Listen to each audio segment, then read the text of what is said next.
What's up, everybody? This is Bird Call, episode 7, featuring Magi, and I am joined by my co-host, Squid, who is very laggy at the moment. Hello. Hopefully it fixes And as I said, we're joined by Magi, the Falco player, who defeated Mango at Genesis 6, the big breakout win, and also newly placed on the top 100. Yeah, That's I me. Like so Magi, how has it been since the Mango win, right? Because I'm sure your notifications were blowing up for days, right? I'm sure it was crazy. Has the dust settled at this point? Do you feel like you're gathering momentum though? How is it? Definitely dust settled. I think people are starting to I mean, I guess there's only been one event, so it's hard to say. I think now they understand my current skill level, but it's definitely I feel like I've lost momentum for sure. Because I think that first week I was like, I guess I'm just hot shit. Like I'm the best in the world or whatever. But I mean, even then, I didn't feel like, I felt like everyone was overhyping me right from the get go. It's like, all right, I got that one set win. I had really good execution, and that one set I was just like a monster. But outside of that, it's really hard for me, and especially I'm still inexperienced in so many matchups like Sheik and Falcon and everyone that's not Falco and Marth, basically. So yeah, it's still been really cool. I doubled my follower count on Twitter, and I've just gotten a lot more recognition, especially after the 2 weeks after the top 100, because I was really I guess insecure going into Genesis, because I got on the top 100 on wins that I got in June, and ever since June I didn't really do anything, so I was like, oh, do I even deserve to be on it? Yeah. And so going to Genesis, and then I just wanted to get to Mango, right? Because I was like, okay, this would be a good, I had to beat Living Geek to make it. So I was like, okay, I'm just gonna aim for that. And then beating Mango is like, oh, okay, all right, that sounds cool, sure. But it has been really cool. Yeah, that's definitely sick. I'm glad to hear that. I'm curious, once you beat Mango, was your perception after the tournament, you were like, well, I guess this is how good I am now. I have the potential to do this. Or were you kind of just well, you know what? I still got to hit the grind. Because I think I saw you immediately when you got home. You streamed solo practice like you always do. Is it more about just keeping that steady grind so you keep slowly improving? Because I could just imagine beating a top 5 player in the world, one of the greatest players of all time. It would be hard to not have it inflate your ego, sort of. You know what I mean? It definitely did inflate my ego a little bit, but I was very detached. I was like, okay, as much as I feel this is a super cool set and I feel very proud of it, it was I don't know, especially the few weeks after, it was if anything, that was more of a test of mental fortitude, and just being able to play well despite choking game 2 and immediately losing game 3 right from the get-go. That, I feel that set was a lot more on that, because I mean, if you watch it, Mango is playing so lazy. He's just doing earliest aerials, early jumps, and it's still very difficult, right? That's the thing that I think is the most impressive about the set, is that despite that, it's still Mango. He's still doing some Mango shit. Oh, definitely. And it's just being able to maintain, do Omza Tech Fest, Foliage Dash, yeah, and all that stuff. But I never felt because I knew my skill level was not to that level, and maybe I don't know what my true skill level is either. But it's I knew it was not beat top 5 players in the world, because something that I still can't get over is I play against Squid, I play against you, I play against Ryobi, and I lose to all of y'all, and it's right, it doesn't and none of y'all have beat Mango, right? So I can tell, and it just feels very weird. It's I did that one thing. I don't necessarily think I'm going to beat Mango. Yeah. If I play him one more time, I don't think I'm going to do it. But I feel, in the very least, I feel confident that if I were to play against someone that I have I don't know, an equal amount of game knowledge on, that I could do it. Especially just because I don't know, I feel very confident in my mental fortitude and shit. But I'm not. Yeah. I'm still losing. I'm still getting 3 slide by Junebug, I think it's just kind of representative of a bigger theme in competition as a whole in Melee, where it's just you're saying I don't know what my skill level is right now, but skill level's not so measurable, right? We have rankings and stuff, and we have general themes and patterns of who beats who generally and stuff. But at the end of the day, each match is decided in the moment by whatever decisions you make in the moment and your execution then. So it's Hugo had a tweet a while back where he was he wins. He got top 8 at Genesis, and he's like, "This is Hugo's world. You all live in it. I'm the greatest shit ever." And then like the next week, he loses to someone at a local, and he's like, "I'm literally shit. I'm never gonna be good at this game. Why am I-" Right? Like the highs and lows that you experience in competition are like nuts, and you just got like a super extreme version of that, like out of nowhere. So right. Yeah, I mean, that's just exactly how I feel. Just like, yeah. And that was always I think that was part of my mentality going to Mango. Is like, well, I know I'm not favored, and like, if anything, that made me feel more comfortable. It's like, whatever. If I lose to Mango. What a big deal that would be. Right, which I think makes it more impressive too when people are super consistent, because that's something Mango deals with every single set he plays with. Right, is an opponent being comfortable knowing that they've got nothing to lose playing against him. Right. That's true. And it was just also that mentality. That was like something I learned like last year was the first year I ever really traveled for events. And when I played against La Luna, who was basically the first top 100 player I ever played against, I just kind of realized like it doesn't like really matter. Like it doesn't matter that this is the first top 100 player. It doesn't matter that La Luna is top 17 right now. It's like this individual game is the only thing that matters. So like let's play it out. I'm curious, like, because I'm assuming that you've had like certain losses in your career where you're just like, oh, I felt like I deserved to win that, or I felt like I'm better than this player, but like, god dang it, like I can't believe I lost or something. So do you feel like it helps your mentality sometimes? I'm just curious on your perspective of mentality, because you go up against Mango and you say to yourself, well, it's okay if I lose to this guy. And trust me, I go to tournaments and I always get to a point in the bracket where I'm like, thank God I'm not going to get made fun of on Twitter if I lose at this game. Right. Thank goodness. And I feel like that kind of helps like my mentality. I can play a little bit more freely. But do you ever feel like you are playing against certain people that like are kind of close to your skill level, but you feel as though you should beat them, so you have more to lose? Does that ever hinder you, do you think? Yes, absolutely. Okay. That's why I feel like way more comfortable against players that are better than me, which was like very convenient last year because like everyone was considered better than me, and even right now I still think most people are considered better than me. Like if I lost to Lavingi, like I wouldn't have even been that upset, honestly, just because like I think Lavingi was like slightly established, and like especially right now, like I just have so little experience against like play styles, against characters, against like so many different like tiny situations that I feel like I understand when I lose. Like I know like it's like it's a shortcoming. It's not really like, oh, I didn't play to my full potential a lot of the time. Like sometimes it is. Like I think DreamHack Atlanta, I got fucked by like players that were like I totally could have beat. That was a God, I can't believe I remember that. Yeah, but I think so that's the theme that like I always think of, and I had a big point in my career where I lost to this guy named Yo-Yo. He's a very good Luigi, very good, and I respect him a lot now. But at the time, I had beaten him like 20 sets in a row or something, right? And I played him at my local, and he beat me. And I like walked outside, and I was pissed. Like, how could I lose to this guy? I'm supposed to beat him, right? But like, if this is Mango, I'd never feel that way. So it comes from having like this respect for your opponent, but also like the knowing that you have the ability to beat them. I think that's really important because it makes you have to try, right? And the harder you try, the less you'll lose, like on average, right? So going into it, like trying to respect your opponent is easier when it's the greatest player of all time. But I think like if you can adopt that mentality against like everybody who's even like close to your skill level, or like somebody who's a threat to you, I think it can be really effective.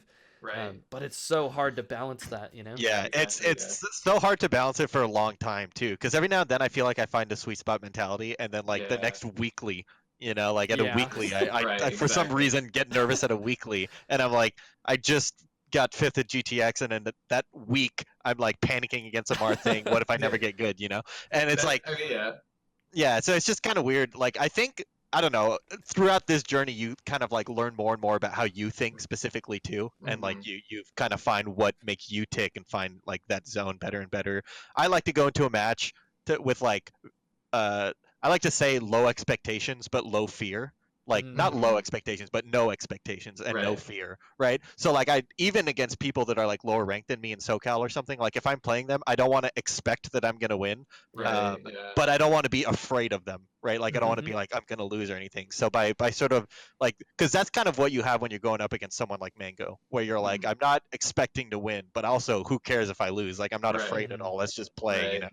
And it's hard to like figure out how to get that mentality against someone where you are afraid to lose, kind of, right? Because like realistically, you shouldn't be afraid to lose. Like if you're losing, there's always going to be a reason, and like you know, logically we know this, but then it's like, but it's not. It's not. Yeah, and I mean, I had that a little even at Genesis. I lost game. What was it?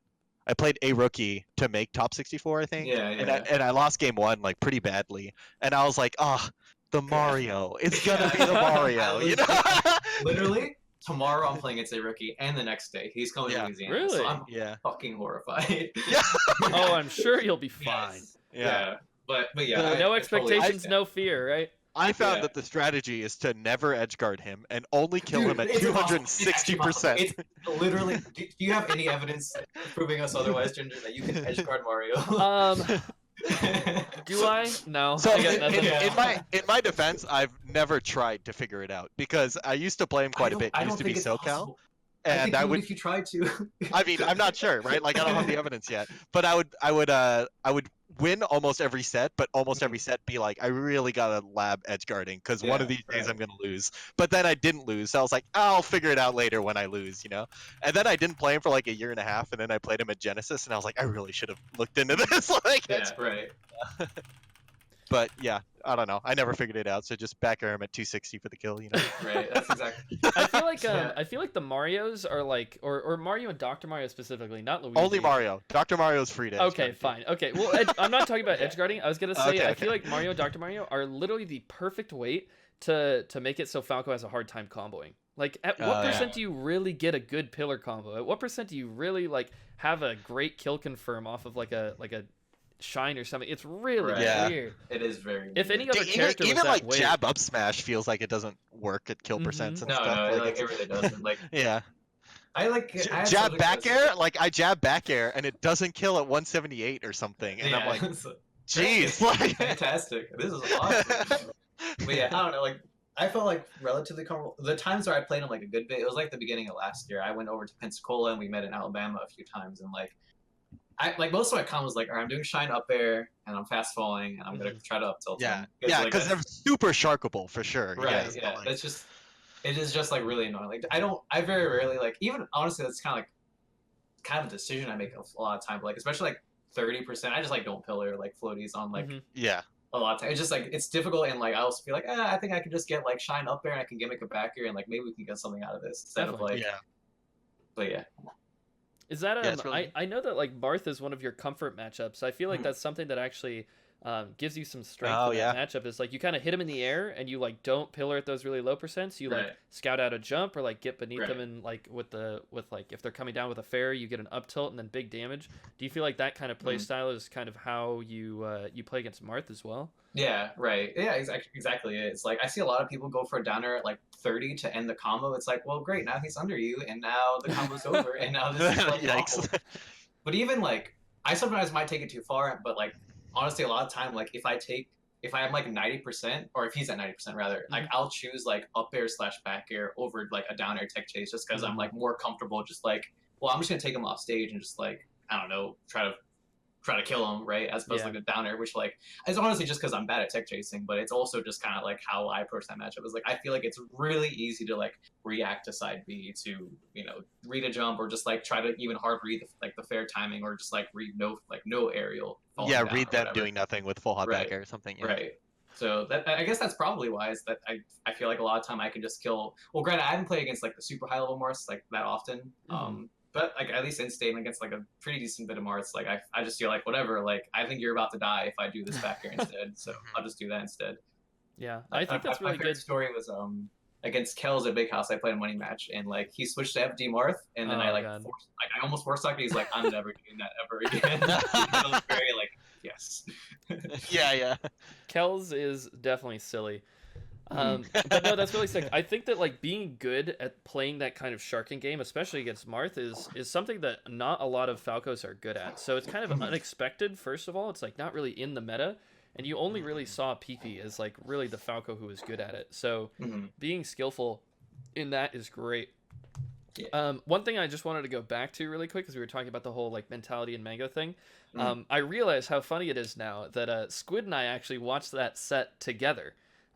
We were in a hotel room. We were watching the set, and I think like literally the moment where you did that Omsatech fast fall ledge dash, I think like Squid and I were both like, we're gonna see some weird like side B from the ledge for sure, right? And it didn't happen. And I'm just curious because I know that you grind a lot. I see your Mm. streams and I see you're just constantly grinding like really important tech skill. And I saw you hit all of it against Mango.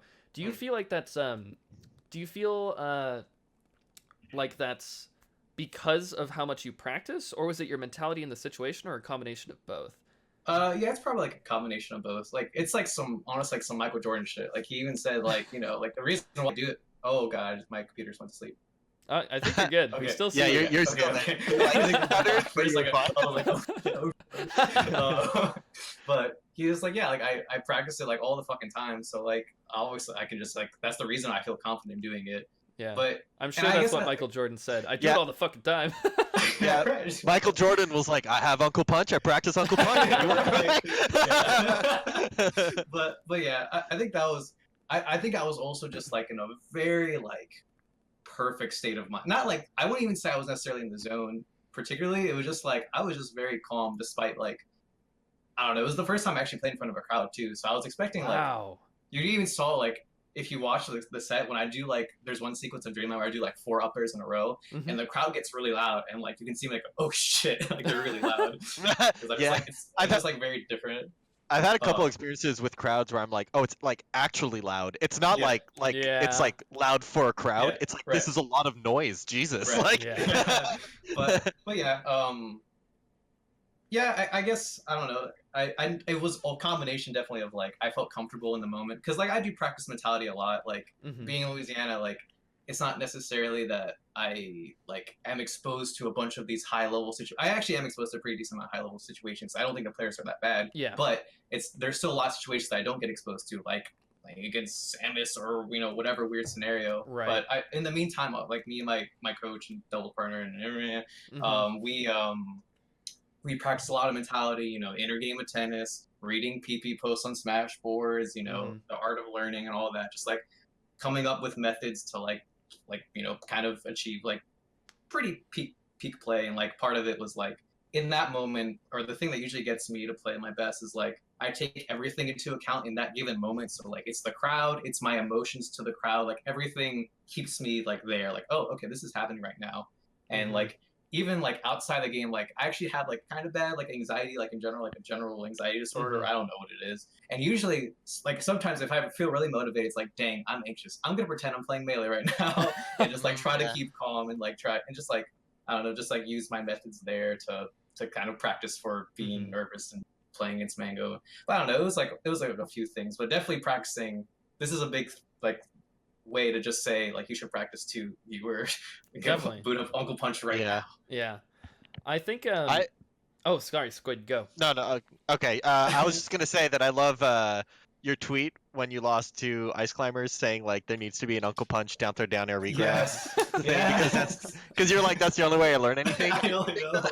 Like every time I watch you, any Uncle Punch situation you're like so good at. Like Yeah. I think it was you against Mega Christmas where you did tech side B every single time on the down Oh airs. yeah. And then of course the Omsa Tech fast fall to the ledge dash Right. against Mango. That's not the only time you've done that, right? Right. Like that's something you're really good at and stuff. A bunch of stuff like that shows it's like okay, the practice is actually Yeah, paying off. specifically just like Uncle Punch has full control over my sense.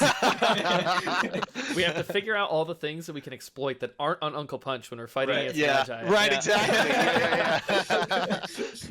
I'm just I like, and, I was just gonna say, I'm curious, was like visualization part of it too? Because the thing that surprises me about what you said about all of that, I think it all makes sense. But the thing that surprised me is that it's your first time playing like in front of a crowd. I'd be freaking out. You're like on the main stage against the greatest player of all time. Is this something that you had like pre-thought of or visualized or felt the emotions beforehand? Sort of like okay, I've literally played in front of a crowd. I've never played in front of a loud crowd. Like I Yeah. played on top 8 main stage at DreamHack Austin, which was like a few people. Yeah, like yeah. not even that got that loud. The only real practice I had, I've been exposed to like situations where I have a loud like person in the room. Like we Yeah. had this one weekly in New Orleans where like people just got really drunk, and there's this one guy. Oh wait, actually, do you know that clip that Mango keeps playing where it's like this guy who just says like update that score, like that really I haven't seen loud. that, no. I Okay, don't well, think I've seen it, but it's that guy. yeah, he's really loud, and he just like. There's one time I specifically remember I was playing Grands, and he was just ranting about like how his. Actually, I don't know if I should say it about him.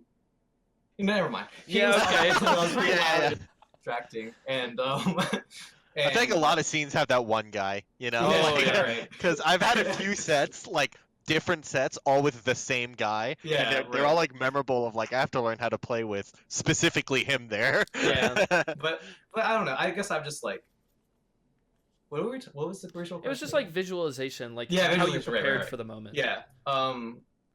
Yeah, I don't know. I guess I've just like also just been pretty good at like detaching myself from situations. Like especially like even when I'm at a local and there's like a random Smash Ultimate player that's just like watching and he just like talks about every tiny thing. Like, oh my god, that was Yeah. so cool. And like eventually I'm just like, it's funny. Yeah. And he just like points out everything. And I think I kind of like use that in the moments. Like all these people are like, oh wow, they're all freaking out about the situation. It's like, oh, that's cool. I guess. I don't know. But yeah, I don't know. I've definitely fantasized about being in front of a crowd before and shit. Like I don't know, like in the shower, I'll definitely. I don't know if I've ever visualized arms attacking like blah blah blah Yeah, whatever. yeah. But I've like thought about like yeah, you know what? Game 5 against Hungry Box, I gonna like arms attack his back air from the ledge and arms attack and do an up air from the ledge. It's gonna kill. It's gonna be really exciting. Right. But I'm not sure if that necessarily helped me in that moment. It might have. I only asked because I read a book or something, or somebody told me there's this like famous soccer player, I can't remember who it is, but he like always goes into a locker room and meditates before like he goes into these like soccer matches, right? And he'll just visualize, he'll like think about what the crowd is going to sound like. He'll think about like what it feels like to score, what it feels like to have the ball taken from you or something, right? Like in a bad situation, like how he's going to handle that as soon as it happens. And so when it happens, he's just like, he doesn't react negatively ever because he's just like, this is exactly how I knew it would feel. Like I'm just going with whatever flow I've already set. And I think it's so cool with people like you who are kind of like, it almost feels like you're born to own the moment. It's like you didn't freak out. It's like you played to your peak even though there was so much like going on, and I think that's just so cool. Yeah, I guess that's cool. Yeah, I like that. I haven't like because I've also read some stuff about visualization, and there's like multiple studies that show that it like actually has an effect on results and stuff. Like it's pretty much at this point objective truth that a visualization helps you in sports and stuff. Because even like PB talked about shadowboxing and shit, and I guess it's like very similar. Yeah, I think so. And like part of it is like the emotion in the moment and just like learning to accept that as part of your identity so that you're not like surprised by it or like reject it happens.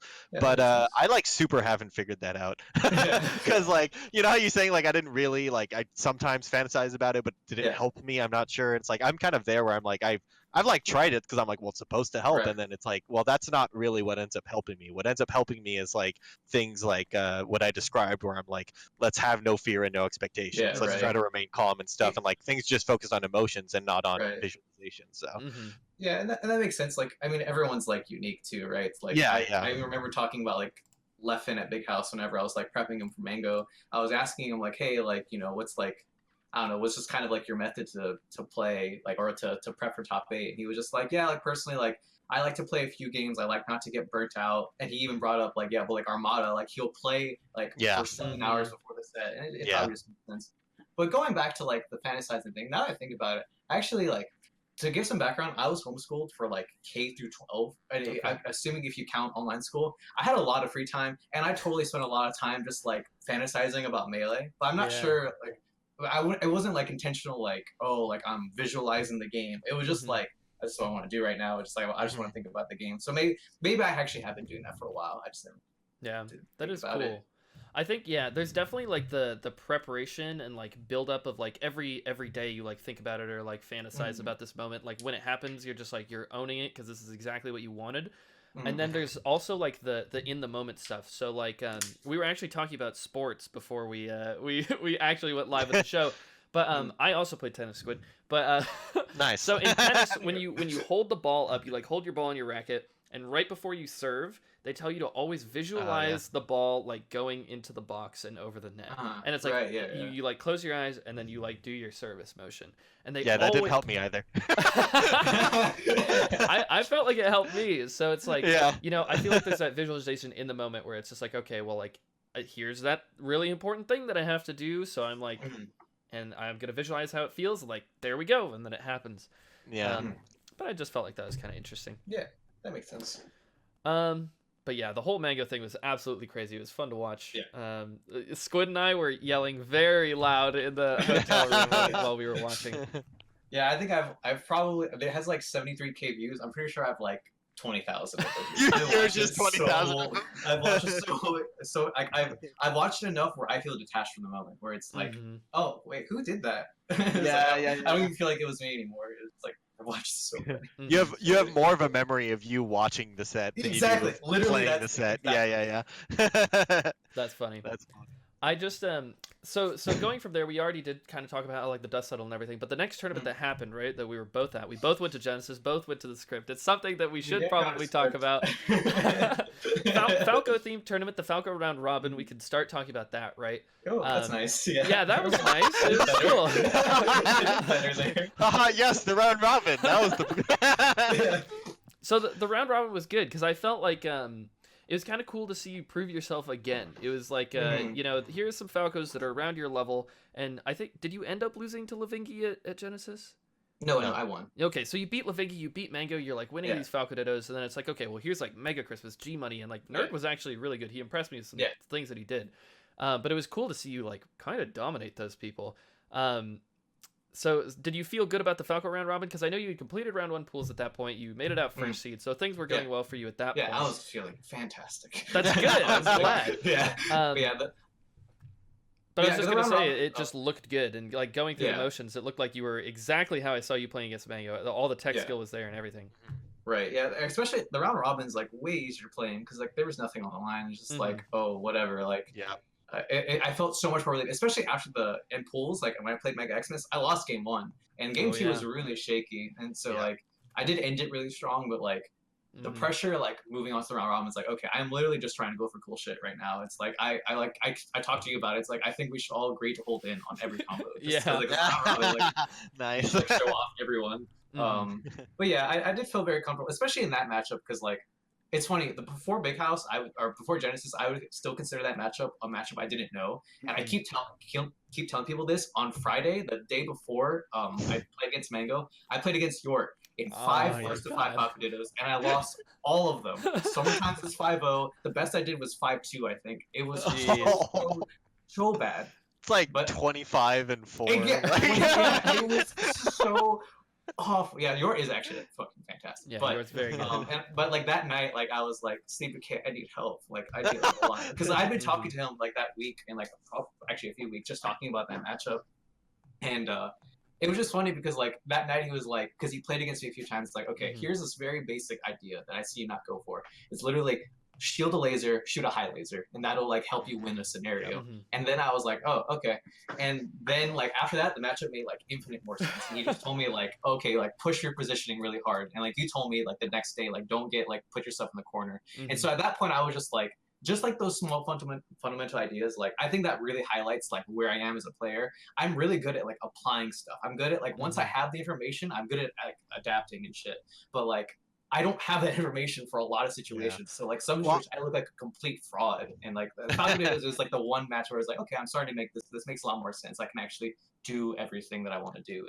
And yeah. I think that kind of highlights something which is about like learning matchups is like it's not as complicated as people make it seem sometimes, because I think really what learning a matchup comes down to is figuring out how to play your game. Like what is it about this matchup that doesn't allow you to play your normal game? Because you have like this baseline that you normally have that you feel comfortable doing and that you fall back on. But against Falco, these lasers get in the way. But if I do field laser, high laser, I regain control. Now I get to replay my game for a bit. Yeah, that makes sense. And then it's like every matchup kind of has that like, no, screw you, you don't get to play your game thing. But then you figure out how to counter that, and then you go back to your game. Yeah, against like I guess I'm already skipping to Sheik, but just for a second, like I mean we're gonna talk about Sheik. Don't think you're getting out of this. After laser, oh my god! It's funny because I rewatched the settings but just one. Like, I'll also go back to round robin for just for the second. Yeah, of course. I shot actually the first interaction in the game almost. I shoot laser, I let him show up in there, and then I whiff punish it. And I guess I never do that ever again. Like that ruins everything. But anyway. Right. Yeah. Talk around Robin was fantastic. Sheik short hopping around. He's floating above lasers. Puff flying around. Right. They all have something. The thing with playing to your comfort zone, I just want to touch on that quickly, is the biggest thing, or the biggest moment where I thought about that was There was some tournament where KJH was, I think it was like the Holiday Bash or whatever. Was he even there? I don't know. He played against Hugs and he like whooped him easy because that's like a comfort matchup for him, right? Yeah, He knows the ins and outs. He can play his game all the time. And then he like went off and played some other matchup. It was like Falcon or something, and he got beat. But he like played so much slower, so much more scared. Really didn't know what to do. Put him himself in shield like way too often. And I know that Homemade Waffles pointed out like we gotta see like why does he just pretend this is Samus? Like you'd see him playing his game. Yeah. That's interesting. And it does just it really shines through sometimes that like when someone's not comfortable with a couple situations in a matchup that they're not familiar with, it can just shut their game plan down. Yeah, you like way overthink that situation. You try to cover that situation more, and it happens like one time. I've had a couple situations like I do lessons with Drug Fox, and I've had a couple where it's like. I'm about to go over a set, and I'm like, I'm pretty sure the big thing about this set is that I have no idea how to do with this. And then we watch it, and it happens one time, and I'm like, never mind. That actually is not a thing I have to worry about at all. Right. I'm pretty sure that's the case for my like Sheik Nair problem. But it's just like so amplified in my head. It's like, yep, this is literally the only reason I lost. I have I'm like good as a player. I'm better than Junebug. I just can't deal with this route. It's hard to conceptualize it all sometimes because some things feel so punishing. Like sometimes when you get up smashed by a Fox, or if you get down thrown by a Sheik, or like shield grab, if you get down smashed by a Peach, it's like, oh my god, like that's the reason why I lost. Didn't you see? I took 20 damage. Like, sometimes for me too, it feels like if I get hit by something and I don't know the answer, it's like I get really scared that that's going to be really important for the rest of the set. And so I tried, I'm like, okay, I actually don't know what to do if he does this again. And so I freak out, and then I get hit by something else because I'm trying to cover it. But it doesn't bother me as much because I get hit by something else, and I'm like, oh, that's forward tilt. I know how to deal with forward. That's fine. But I'm still worried about this Nair to shield. And then he never does the Nair to shield again, but that's all I'm thinking about. So. But back to the Falco round robin. Yeah, Falco round robin. Great. Wow, I hit so many up airs. Wow. You did hit a lot of up airs. Wow. Wow. I thought that it was entertaining. It was cool to see you using your up airs. I think Squid and I, while we were watching you versus Mango, I think Squid mentioned to me, he's like, yeah, don't you know, she's like the up air master. Like, she just does it all the time. And I was like, yeah, I noticed that for like the first 2 games. I just started holding away every single time. Yeah, I know. That's exactly what I was going to bring up. Is like, and that's the thing, because I've thought about that, specifically that situation when it's like, well, if they start DIing out, now I have all these mix-ups. Because like, especially this one up air that I do a lot, it's like right when they're next to the ledge, like where it looks like I can easily go for down air, so they're obviously going to SDI in. So I just do a full hop up air, because like, of course they're holding in there. And then like that'll, not only does it make it to where they're holding it on up air, they're like much higher, so even if they SDI it, they still have to travel further, so they're less likely to hit the stage. And it's like a really, really powerful. But once they do DI it, it's like, oh, then you just do the down there. They are holding away. But it's just because so many people hold in that I'm not ready to like actually adjust, like, oh wait, no. Or like even just crossing up with up air is like a really Well, it's just like, it's kind of meta right now to always do the up air, and then maybe in the future you'll know that once people are like, I'm looking for the up air, so I hold out, and then you throw in downers and back airs. I think it's gonna be like really, really big eventually. I'm just like, and that's honestly like my problem with like even normal combos. Like even before I start, actually I've been spamming up air for a very long time. But even if I like in the pillar combo against Fox, like you can do shine to forward smash to encourage them to DI DI up, so you can get this off back or up tilt shit. Right, but I'm just like so like I feel so good when I do long combos that's all I want to do is like I'm actually literally the opposite on this mix-up in particular. I started doing wave shine forward smash like every time at 40, and like it just feels so good because either they die at 40 or you forward smash them at 40. It's an edge guard. It's pretty good. Because like before I started doing the forward smash, I would do the down tilt every time, and the down tilt also felt so good every time. I would like wave shine across FD and then do 3 down tilts that they hold in on. And then I was like, oh my god, this is great. but it's really interesting how like the meta revolves around in such an interesting way. Like the thing that you're talking about, like on FD, you do the shine forward smash or the shine wave dash forward smash, like Or even like when you do down airs and people are SDIing like down, or they're SDI up like on your shine or something. Now the single hit up air is like making a return in the meta, because like if people try to SDI down the down air to like reach the ground first, and you do the single hit up air, you get a guaranteed shine. And then if they're holding away and down, then if they DI off the stage, a lot of times at that exact percent, they die to the short hop double jump Dang, there. yeah. And it's Yeah. like, oh wow, look at this weird like meta thing revolve, and like That's next thing you wild. know, people will DI the other way. Dang, I never really learned the single hit up air because when people first started doing it, people were like, yeah, it doesn't work, you can SDI out of it. And so I was like, I'm just not gonna do it. I'm just gonna wait. We're talking about the first hit up here too, right? Yeah, We're talking about Okay, the first hit up here now. okay. Yeah. Right. Yeah. And I'm like, I always hated it. yeah, because people are like, it doesn't work. And I was like, nice, it doesn't work. I'm just gonna wait Yeah. for it to revolve out of the meta, and then I won't have Right. to deal with that, you know. Yeah. But now it's Right, coming yeah. back, and I'm like, Fuck. darn. Yeah. It's like the only way I can combo KJH now. Like I can't Yeah, down yeah. air him because he SDIs into the ground. So I'm like, well, Right. Yeah. I can't get regular pillar combos, so I have to do this up air, and it feels really weird. Yeah.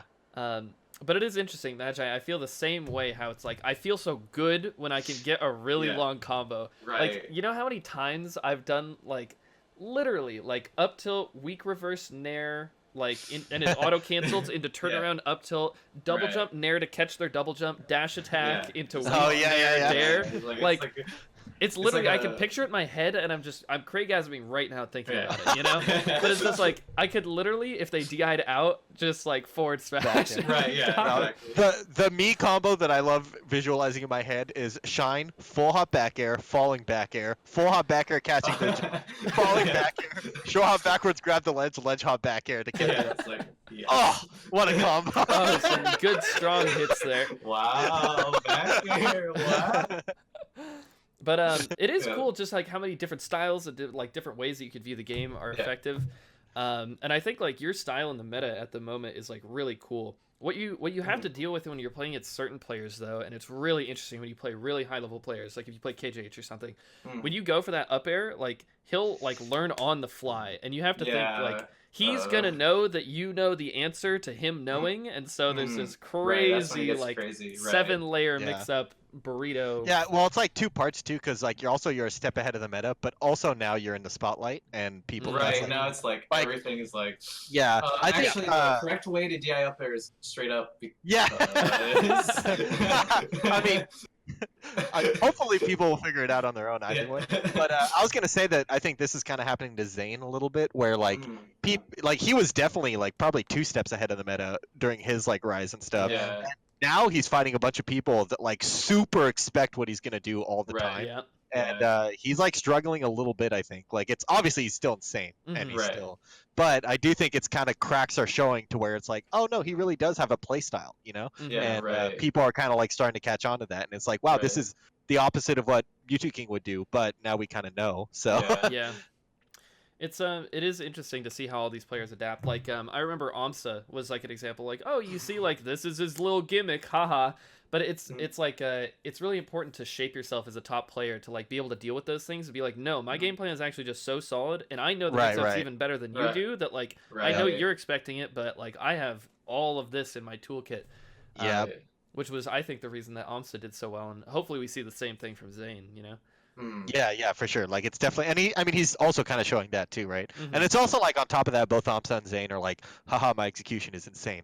And so, Yeah. Yeah. Same with Magi. This all Yeah. applies to Magi as well. Yeah, that's me for sure. Haha, me, Zane, and Amsa. That's us. Randomly, I think like if we're talking about mentality a little bit more, I do think like being okay, this is going to be an interesting talk. I think that being delusional about your skill level, your current skill level, is a good thing to a Yeah. point.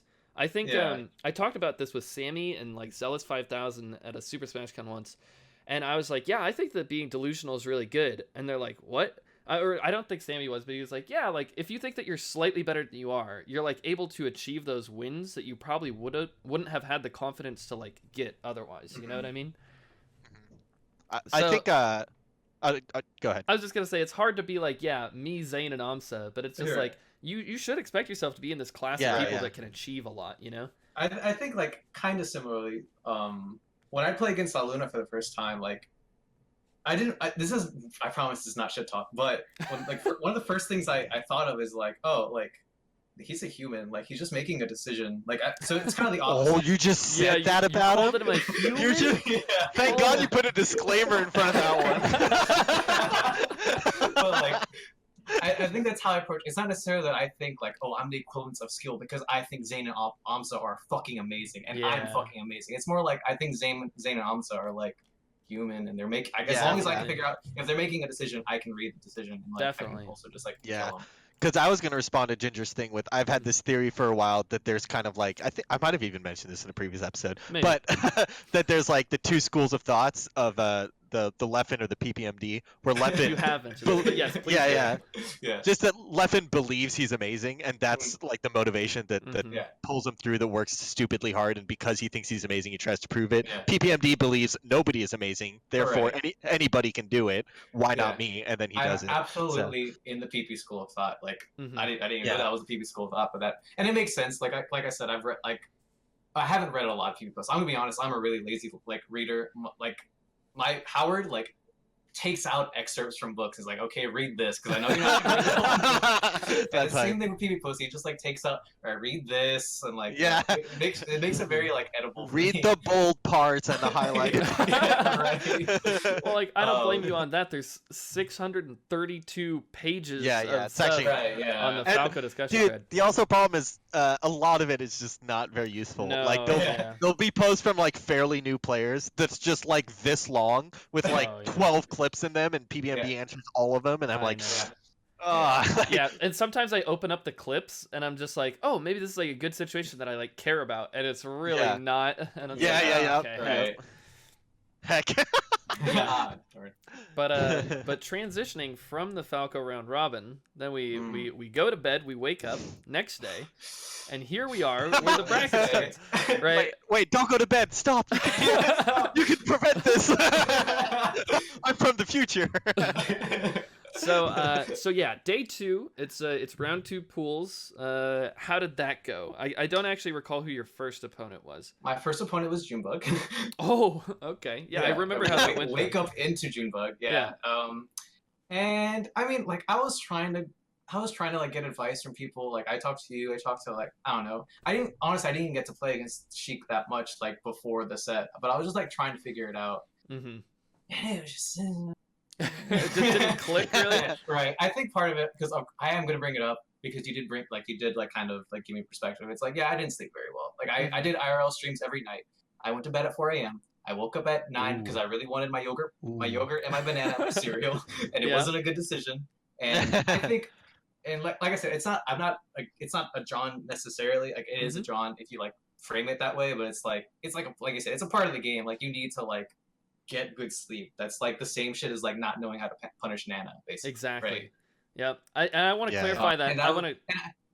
Sorry, I was just gonna say I want to clarify it for the chat because I really don't want them to think that you're Johnning, because it's like because preparation is part of the game, right? And if we view it that way, if you say, well, like I didn't sleep well, you're not saying this as an excuse. You're blaming yourself, right? It's like literally the opposite of a John, which is really important. I've actually had this thought for a while that like John's reasons for your loss are important and productive, right? Like anything that you say to explain a loss can be productive as long as you're honest with yourself. And it doesn't matter if someone else believes you or not, as long as you are honest with yourself, which is why it's like you don't have to tell people, and if you do tell people, you don't have to care about the response, right? As long as you know yourself that like this is something I need to address. It might have had an effect on how I played that day and stuff, and I will address it in the future. Yeah, stuff, that's how it becomes productive. Right, that's how I addressed it at locals too. Is like when I lost, I just didn't say it. Like I didn't say why I lost. Even if it was sleep or some other bullshit, like it doesn't matter because I was like, I won't do it again.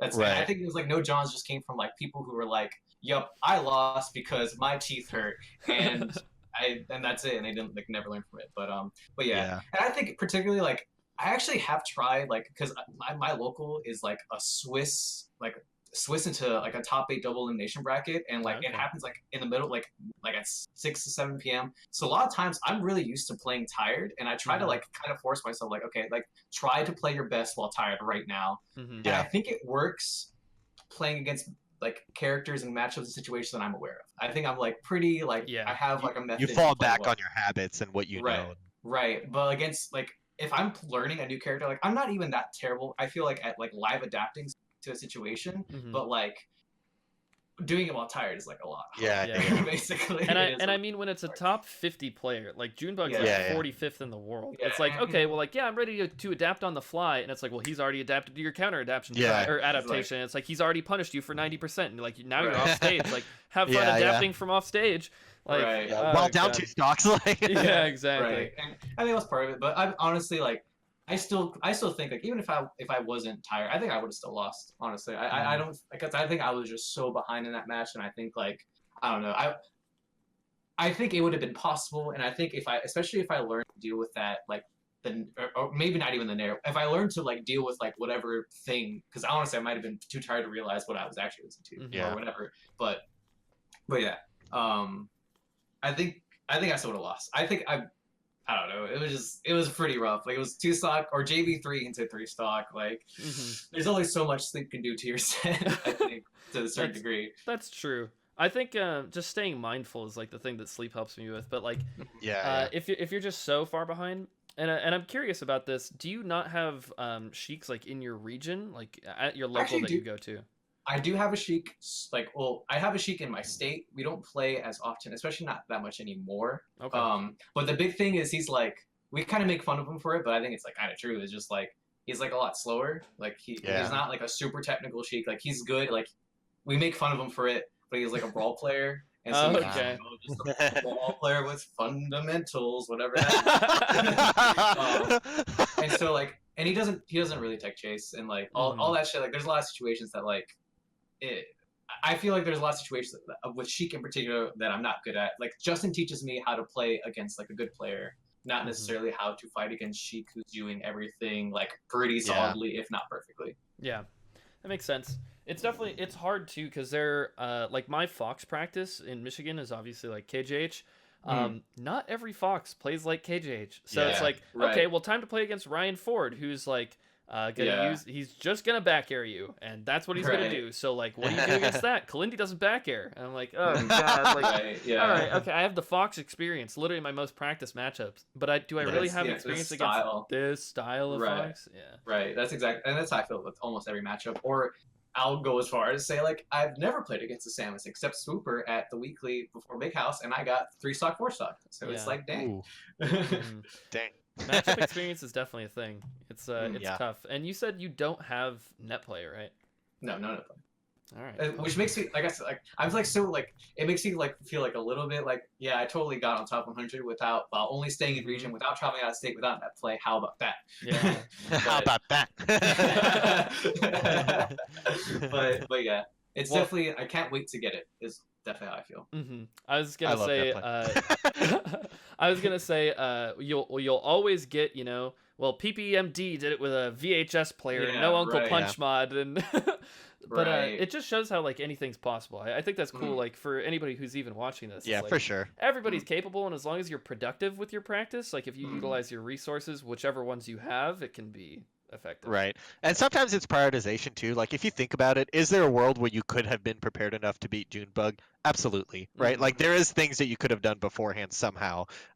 Is it play against the Sheiks in your region? Probably not. Right. Like that's probably not what the answer would have had to be. But there's probably certain like video analysis or preparation and solo practice, something like you could have been prepared for certain situations and had the right routines in place. And so now what you want to do is like from this loss, tailor your future training and stuff to say, okay, how do I go from here to be more prepared for situations like this? Both literally in terms of playing Sheiks in the future, but also like what is a situation in the future where I won't have preparation for them, even if it's not Sheik, and how do I get prepared for it? Right. Yeah, it's all part. That's like the nice thing I talk a little bit about with Ginger is like right now it's like, especially after the Mango win, I think a lot of people had high expectations like, yo, this kid is gonna be like the next big thing. And it's like, no, I'm actually really like this is cool, but like I'm really behind a lot of areas. But the nice thing is that a lot of people are very excited to see me, so I'm getting invited to a lot of like regional. Yeah. So you want to like make the most out of it. Experience, yeah. Like I'm getting a lot. Like even just the script was like really good learning experience of like even just being alone in a hotel room, which has never happened for me. I never even traveled by myself until that event. So it's very like, oh wow, this is different. But this is like, it's something I'm gonna have to deal with eventually. So yeah. Yeah, it's all hard. It's all new.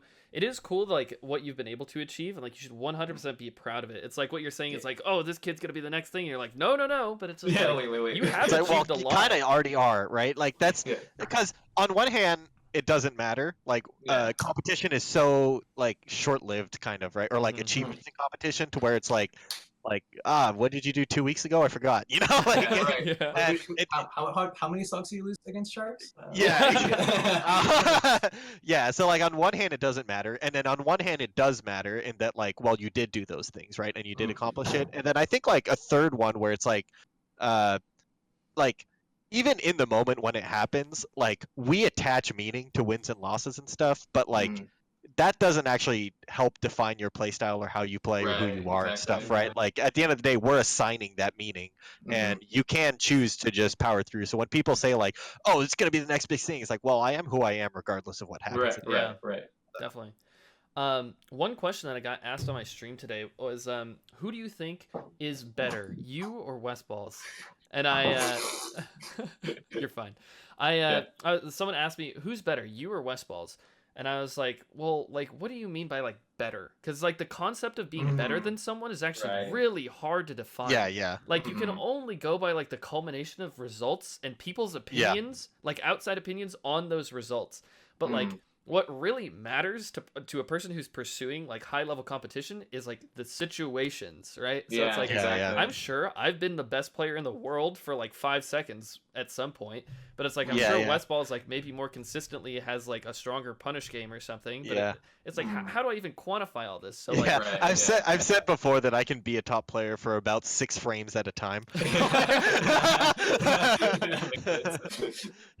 Definitely. I just think you know, if when I was watching you versus Mango, like I could easily say like, oh, Magi definitely top 3 Falco in the world. Like if Magi plays like this all the time, like holy cow, this is like an amazing Falco player. Right. But it's like it's and I don't mean to insult you, but it's like people have a range of potential, right? It's like sometimes you play at that peak and then sometimes you're at your trough, but like it's all about, you know, raising your floor while raising your peak and there's so many variables there to begin with, right? Like there is a world where you play the exact same way that you played against Mango and you lose that set because he didn't jump into the last back air or something. Yeah. Oh my God. A million ways it could have gone or whatever, right? So it's like if you had played that way and lost, would we then not be talking about that, like how you played that set? Because you still would have played 6. So I don't know. Definitely. Yeah, I definitely thought about that too. Especially like, God, like you hear, of course, like I've been trained for many years to not do it, but of course I read the YouTube comments every once in a while, and of course you see all the complete scrubs who just like, yep, they have. I know exactly how this set went, and clearly it's because of this match result that they just like of course go with everything. And honestly, I love reading YouTube comments and Reddit. I think they're so funny, dude. Like it doesn't bother me at all when people are wrong about shit. Like, it's just funny that they don't understand. Like I read like comments like that all the time too, and it's like when I lost my story of the script, so you're not alone. I lost to Mog, right? Squid. Squid. Did you know who Mog was before the tournament? I did, yeah. Damn it, that was supposed to be the shock value, you know? No, like, I know, a but lot of people didn't even know who he was. Yeah. But it's just like a lot of people, I bet, now think I'm like really bad at the Peach matchup, and it's just like I am secure enough in myself and proud enough of myself, my abilities, that I know that I'm very good at that matchup. Like Mog can feel however he wants about it, and so can his fans and everything. So can people on YouTube that saw me lose. But you know, I can be proud of everything that I've achieved. I have the knowledge in my brain. Like I think I can beat Armada still. So it's like, but everybody on YouTube's like, oh, he's got to get back to the drawing board on this one. It's like, well, I mean, same with like you've had to deal with this with Sheik and Dreffen, where you lose to Dreffen a few times, and then you beat Junebug and stuff, and then you almost beat Swedish Delight at that like twice in a row or something. It's it was like 7 times in a row. But yeah, it's like you have all these. I don't know. People get so hung on results, and result is so little. Yeah, I think that was part of it.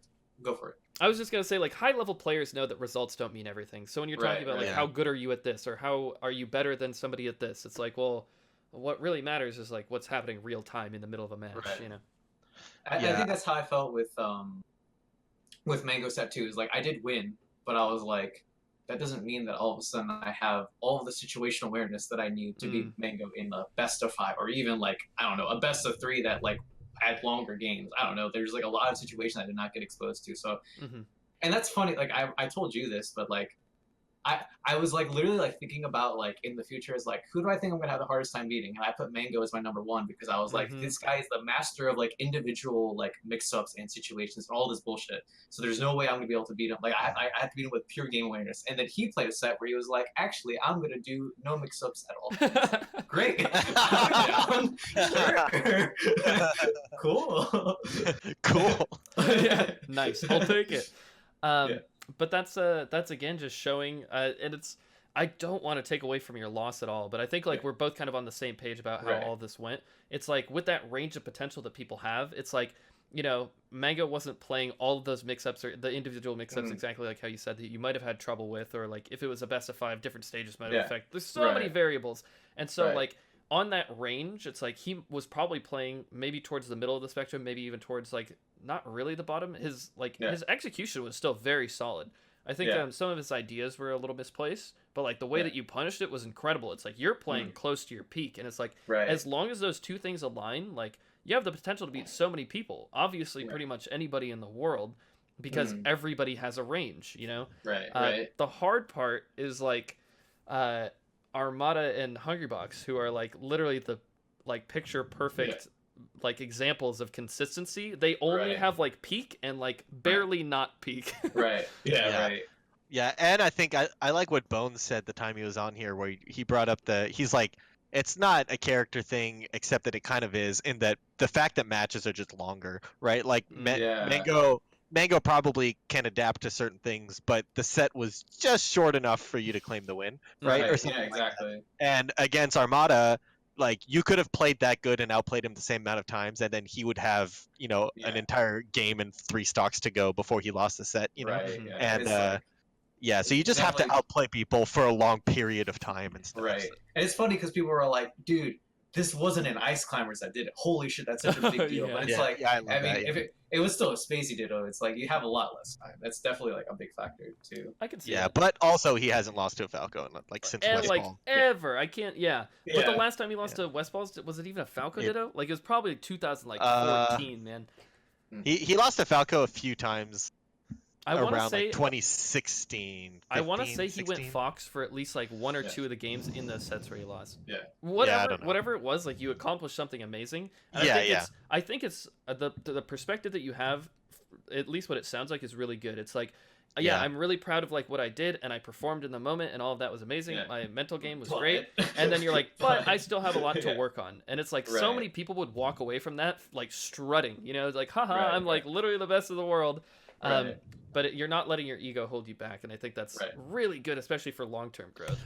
I also like how much this sounds like a step for you, right? Like beating Mango is like a step in the journey, and not like this will be my defining thing forever. It's like you're like, I'm enjoying these 2 weeks of people talking about it, but then I got to get back to work right away, right? Like what's next? So we can talk about what was next in the tournament for you at the script. So you dropped down to losers after losing in Junebug because he nared at you, and that was the only situation you had trouble with. And then and also because you didn't sleep enough, right? Only 2 things. So immediately was your next match Sharks? Okay, I was sad because I think I saw it go up on the stream, and I think I walked away to go do something, and I didn't actually catch it. But I heard there were some down throw dares. But tell me, run me through the set. How did it go? Going into it, I was like, because it's not a bad matchup for me. Like, I have played against Bananas a few times. Not like we don't live close to each other. Like, you know, those like a lot of big stories like, oh, you and Duck live in the same region. You must play against each other all the time. Right? But, no, we live like 9 hours away or something ridiculous. But I have played against him because I sometimes go to Texas, and like I do okay. I've beaten him, and like I've beaten Ice Climbers. I have spent time like killing Nana, like, and usually when I spend time killing Nana, I do a pretty good job. But the past 2 weeks I haven't, like, or like for Genesis and for this event because I lost to Nintendo Dude, and somehow I lost to Nintendo Dude, and I didn't take like any like ideas like, well, maybe I should go practice against Nana just in case I have to play against Ice Climbers with the script or Yeah. something. But I didn't. So that hurt. But I still started off really strong. I was up 4-2 immediately, and I was like, okay, this is going well. I could even feel like, because my issue was that sometimes I would hard target Nanas, and like it's a Falco combo, so like there's a lot of time for Poe to come back. So it's like, oh, like it's a weird balance of like I need to kill Nana, but I also need to like keep hitting Popo so like I can keep hitting Nana. So I think I was like in a really bad middle ground where I was like trying to target Popo and I would like hit Nana once but like not kill her, and I would just like do this over and over again and I wouldn't really kill them. And so I think eventually that became a problem. And then he also realized like, oh, you don't know how to SDI the downer, which is weird because I used to be really good at DIing it, but I just didn't. And then he was like, "Oh, okay," and he wobbled me 4 times, and it was like, "Shit!" And I was like, "Oh god, this is where it gets bad." And I think game 2 wasn't that bad. I think I also got 2 stock. It was a 2 stock or 1 stock. What stage was it? I'm curious. It was game 1 Battlefield, game 2 Fountain. Okay. He banned Yoshi's, I think, and I was like, I just want to bring it close, and we'll see where it goes. Like, I honestly didn't think about it too hard, but and like I don't know, Fountain's like okay, the platforms kind of get in their way a little bit.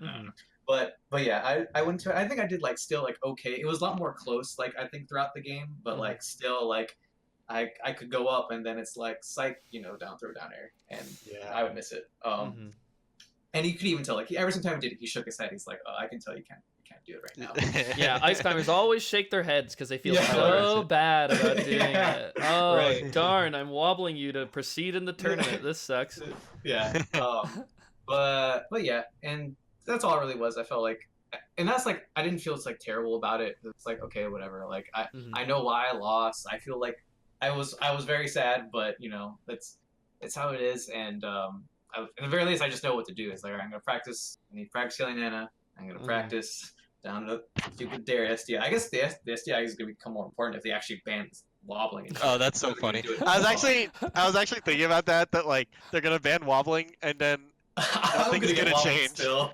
Yeah, it's just fucking. Well, actually, I was joking that like for a while I couldn't SDI it ever at all. Now I can do it. Like especially, dude, if I spend 3 minutes practicing it and then play a set, I'm insane at it. But if I haven't done it in like 3 months, because that's what always happens when I play, then I can't. But regardless, I was joking that Ice Climbers would do better against me if they only down throw down air regrab instead of trying to go for the wobble eventually. Because I often mash out instead of it. But if they just did down throw down air 7 times, I would never SDI it. So it's like, well, instead of going for the wobble ever, you could just do this infinite that's guaranteed at 0. Like that's how that was like because I don't really have like an opinion. I don't really want to talk about the wobbling ban. But we don't have to. My quick like Twitter like generator was I don't want them to ban wobbling because whenever I play against an Ice Climbers that just doesn't wobble like in a money match, I just get mad because I think they think they're cooler. Like dying off of 1 grab is like, oh wow, you're so cool, dude. Wow, this is great. I just rather get wobbled, just like kill me, dude. Yeah. They're gonna do like the Nana grab, like the charge forward smash into the regrab, and like, oh my god, oh, that shit's hype. Oh my. Yeah. I hate it. But anyway, I need to learn that SDI, and I need to better and next event. Yeah, I watched that set, and I thought that you like scrap with Ice Climbers a little more than. Well, at least more than I do. Right, I was actually thinking, like in the back of my head during the set, I was like, I remember Squid telling me that sometimes you can just disengage and just not care. But disengaging is so good, and I think a lot of the wobbles that he got on you that started with down throw down air gray up, they were like. You were like close, you landed a laser, and you like went for a grab and missed, or you like got blizzarded, and then like I remember one of them, you got hit by Nana's blizzard, and you like panic and upbeat in place right in front of him while trying to match up. And then he grabbed you out of your upbeat, and so it's just like little scrappy things where if you disengage and just went for, he would never hit you because all of him hitting you was like off of those scrapping situations. Right. Yeah, I think it makes sense. Like I think.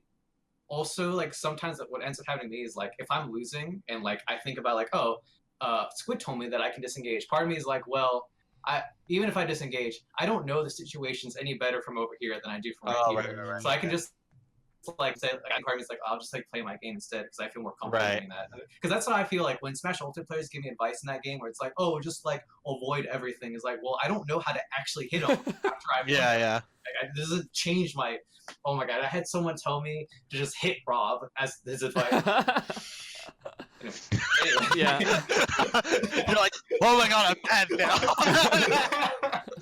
Oh my god. The biggest thing that I always think of when people talk about that is I remember when Westballs camped out Armada. And Armada like tweeted afterwards. He was like, "I was so afraid of the day that someone would finally do this to me." And I was like, "Holy shit! This must be the most broken thing ever. Like, why have I not just been doing that? Like, I'm willing to invalidate this character. Like, fuck it." Yeah. And so I go to the top platform and I'm up there. I'm like, what the hell do I do? Like, and like turnips are flying up at me, and I'm getting hit by stray nairs, and eventually I come down, I get dash attacked, and I'm like, what? I should have just stayed up there, but I was taking the turnips, I'm not sure exactly what I'm supposed to do. And it's like, oh shit, like, well, maybe if I lost, you know? So it's like, well, maybe if I actually just played on the ground. Here, that you're sitting turnips right, I'm like dodging. That's how it felt. So I totally know how you feel about, like, you know what, if I don't know the situation, I'm gonna just play the thing that I know, but it's just tough. Yeah, I also have found success in, like, if I don't know a situation, I avoid the situation, and then I'm like, yeah, but I don't know how I'm gonna hit him. But actually, if you just wait 3 seconds, they flub tech skill and you get a free hit. You know, like stuff like that just happens all the time. Where you're like, people way overthink, like, what if Fox full hops literally forever? Like, how can I punish that? You know? And then it's like, well, the answer is you walk up, you let him miss a full hop, and then he rolls, and then you punish the roll because he's scared. You know? Like, so it's like I never figured out how to punish the full hop, but for some reason he stopped full hopping. He just rolled. So. Yeah, I think that's like kind of like I prefer. It's weird to say prefer, but like, you know, I'm willing to take a loss if I learn versus like, oh, I beat him. For sure, yeah. Right. You know, obviously, like if I'm being flown out to Baltimore, I might take the win over the learning experience. But you know, it's just like. And also eventually you have to make a decision of like, I'm proficient enough. But if you're like in your head, you're like, I'm definitely not proficient enough. Like I definitely need to learn more anyway. So who cares if I win or lose? Yeah. I was just thinking that's like a new thing that you're gonna have to get used to too, especially because like regional tournaments are like willing to fly you out and stuff. And maybe a sponsor if someone wants to contact you, maybe if they're watching Bird Call. gmail.com. Yeah. So if you have the opportunity to go out to more tournaments, it's so hard. And I feel like this is why so many people have sponsorship curses, where they get flown out to a tournament for like literally free, and their hotel's paid for, and they get it by themselves. It's like I need to win. I can't like learn anymore. Like this, they paid me to win at this tournament. They didn't pay me to learn. But it's like, whoo, man, you have to balance that in your head. That is definitely. It was on my mind for sure. I don't think it actually affected my tournament because like that's good. This is like a small thing. Is like usually this is why I always like, explain to people like, oh, why do you always like enter tournaments, and like sometimes like I don't play as many friendlies. Like I feel so comfortable like in a tournament set. Because then, like, it's in that moment, it's like everything goes away for just a second. Like, it doesn't matter if, like, I have, like, anything going on. It doesn't matter if the test, it doesn't matter. Fucking, you know, anything. Everything goes away because I need to focus on the tournament set. And so, like, I think that's what helps me a lot, too, is, like, oh, like, well, yeah, this is really, I'm, like, flown out to Baltimore. This is, like, really nerve-wracking, but, like, oh, I'm in Bracken now. Okay, whatever. I'll worry about that later. Yeah. Definitely. I feel that. I think, I feel the same way where it's just, like, and I think a lot of people feel this way, where like Melee is this cool escape where, you know, like, oh shit, I had homework due 3 days ago, but you know what, like, I'm here, I'm playing my favorite video game, like I've paid my $5 and I'm gonna go have fun and try to learn and get good at this sick ass game. And it feels so much worse when you lose. Because like afterwards, like, all right, here's everything that I was running away from, and now I'm sad. And I lost, which is really cool. Just pile that on there. Turns out I suck at this thing that I paid out. That's why. That's just wild, because I've had the thought before though. I was like, wow, they probably should have flown someone else out. You know, and I'm like, geez, like that. Dude, how do you think I felt? Dude, they literally flew me out for this tournament too. Like I wasn't on the competitive. They flew me out and paid for the hotel. I'm in the skits of the tournament. tournament, and I was there 2 days prior, and I lose round 1 pools because my prep was fucking terrible. And it's like they kept saying to me, and I like obviously it didn't affect me, but like Gimmer would be like, "Well, we really want you to win the tournament," and I was like, "Yeah, me too, but like it's gonna be hard, okay? There's a lot of good people." That's hilarious. Jeez. Yeah, I always tell people though that one thing about losing and winners is like you're not allowed to be upset until you're out of the tournament. Yeah. Because what if you win the tournament? Then you'll feel silly for having felt upset, you know? Right, Yeah, definitely. Like you're like, oh, remember when I was upset and then won the tournament? Like, Yeah. what are you upset about? Yeah. So it's like, well, I lost. I absolutely can still win the tournament. Let's not be upset until if I lose now, I'll be upset, you know? Right. But Yeah. See, that's my problem. It's like I lose and then I lose again. So it's like yeah, because you're upset, Yeah. right? It's because you're already upset.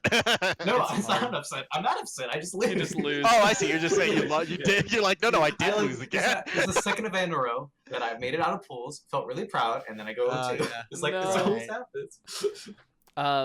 One thing that I was gonna say about this is another thing I keep bringing up, like the thing I always think about in this situation is I lost at this tournament called Super Rubicon, and I lost to a Marth named Lego, who took me to Game 3 at Genesis, where I got top 8. And then he 4-stocked face roll the next game. It's Did he actually true. He did. He 4-stocked face roll game 1, No and then shit. face roll won the set. He's Yeah. a genius. Damn. At that exact tournament, the face roll knocked me out in losers. I was up 2-0 against him, and I was up like 3 stocks to 1 game 5, and then I lost. So screw Griffin. Don't mention his name ever again on this podcast. Look, you don't have to tell me. All right. Screw Yeah. You're just down here like, yeah, I have no stake in this. But what I was gonna say is I lost, and Kalindi and I walked to a Culver's, and we're sitting at this Culver's, we're eating our food, and I'm pissed, right? How could I lose to this Marth? Just dash back Marth, cool. And I was like, what am I supposed to do from here, Kalindi? And he says, well, what do you think Westballs would do? And I said, well, he'd probably still win the tournament. He was like, yeah, he probably would. I was like, oh shit, like why don't I just do that? Yeah. Cool. I'm down. That just like clicked in my brain. I was like, wait, I would if I was just good at the game, I would still win the tournament. I'm pretty sure I'm good at the game, so like here we go. Which is kind of like what Mango did at Genesis. Like he didn't win the tournament, but he's like, oh, I lost before pools and then made it to top 5. So yeah, definitely. Yeah, and you got advice from Mango too. I was gonna ask like to talk about that too, because I think it was like it's weird because I feel like I got similar advice from Germ, and I'll talk about that after you're done. But I think it's just kind of helpful, like honestly, just like a small thing that he brought up. Right. So if you want to know, so you're asking about the advice, yeah? Yeah. Just like I don't know, I know about it, but Yeah. So I messaged Mango, and I literally messaged him. I could probably read it to you guys. Here, let me actually read it. Cool. It's gonna take me 2 seconds. oh geez, let's stall Magi. Okay, so what I got here. I was like fucking recall shit. Okay, so I said, hey Mango, and this is like, I don't think he cares if I actually like tell anybody this. Hey Mango, I'm wondering if you could give me some advice. I lost early in bracket and now I'm in losers. The guy who beat me is a hometown guy and everyone's super happy for him and stuff, and I'm just sitting here feeling down on myself. I want to perform well at this tournament still, but I don't know where to pull the motivation from. I know you play amazing in losers, and I was wondering if you had anything that you would suggest. Thanks, Heart. And he says, honestly, and then there was a big pause. Trust me, I was looking at my phone like, yeah, what is it? Honestly, and then an hour later. So he says, honestly, after losing, it's like a weight is off your shoulders. Now you can play freely. You got the loss out of the way. And I said, damn, that's a good way to look at it. And he said, that's why I play better in losers. It's like, and then he goes in all caps, well, what else can happen? Fuck it, Raffle. And I was like, LOL, all right, I'll try that. I definitely lost because I felt like I was holding myself back, so that should definitely help. I said, thanks, Mango, congrats on Summit. And he gave me a heart. But so essentially he's just like, once you get the loss out of the way, like, what else is there to lose? You lost. Right. You know what it feels like to lose, and like, you don't want to, but like, what's the worst that could happen? It's like, just play freely, and like, now that you have the weight off your shoulders. Right. The worst that could happen is another loss. But like, if you don't hold yourself back, you can win. So it's like in its own like Mango way, it almost makes sense. If you think about it too hard, it doesn't. But like, don't think about it too hard. Trust me. Yeah, I went it's back also... to go to sleep, and I made sure to not think about it too much. You're like, nice, yeah. Wait a second. No. You know what? Yeah, I like that. Also, you're trying to unpack emotions and like put words to emotions, and like Right. Yeah. there's no way to super rationalize this to something to make sense. So you kind of have like find the right words to make you click and then just run with it, kind of. So I think like the part of it is like, okay, well, like here's Mango in pools. How's he gonna do at the tournament? And when he loses, the expectation is what falls off, right? Like everyone's like, oh, well, Mango's just gonna lose. Like he lost to a wobbler again, lol. Yeah. And it's like now he's in losers. So it's like the expectation is what's gone. That's how I kind of thought of it. It's like I got flown out. Let's see how Ginger does in this tournament. I was like the second seed or like the third or fourth seed or something. Let's see how Ginger does. It's a Falco themed tournament, and it's like I lose instantly. Everyone's like, oh, Ginger's washed, haha. And it's like, well, now that expectation's gone, the eyes like aren't on me. Nobody's expecting anything of me, so I can play as freely as I want. The loss is like the weight off the shoulders. So that's how I kind of thought of it. Yeah, and then by the time the eyes were back on you, it's what you mentioned earlier, where you already kind of, okay, I'm no longer going to get made fun of by the time I made it this far, right? It's like, sure, by top 8, everyone's like, whoa, whoa, whoa, Gingers, and whoa, you know? Yeah. But then you're like, yeah, but I already made top 8 with a sick losers run. What I got to lose now, you know? Right. Yeah. But what was the advice that you got from Germ? I'm curious. Oh, well, this was the night before I played against Mango, and I was telling him, because I was like talking to my fantasy brackets, like, well, if I make it to Mango, and I'm expected to lose to him because I'm seeded to beat Livingy, I have to play against like who is, I don't think it was Casper. It was some SoCal Fox that he beat like Westball. Noel, thank you. I play against Noel or Toph. Noel Shamble parted Genesis. Yeah.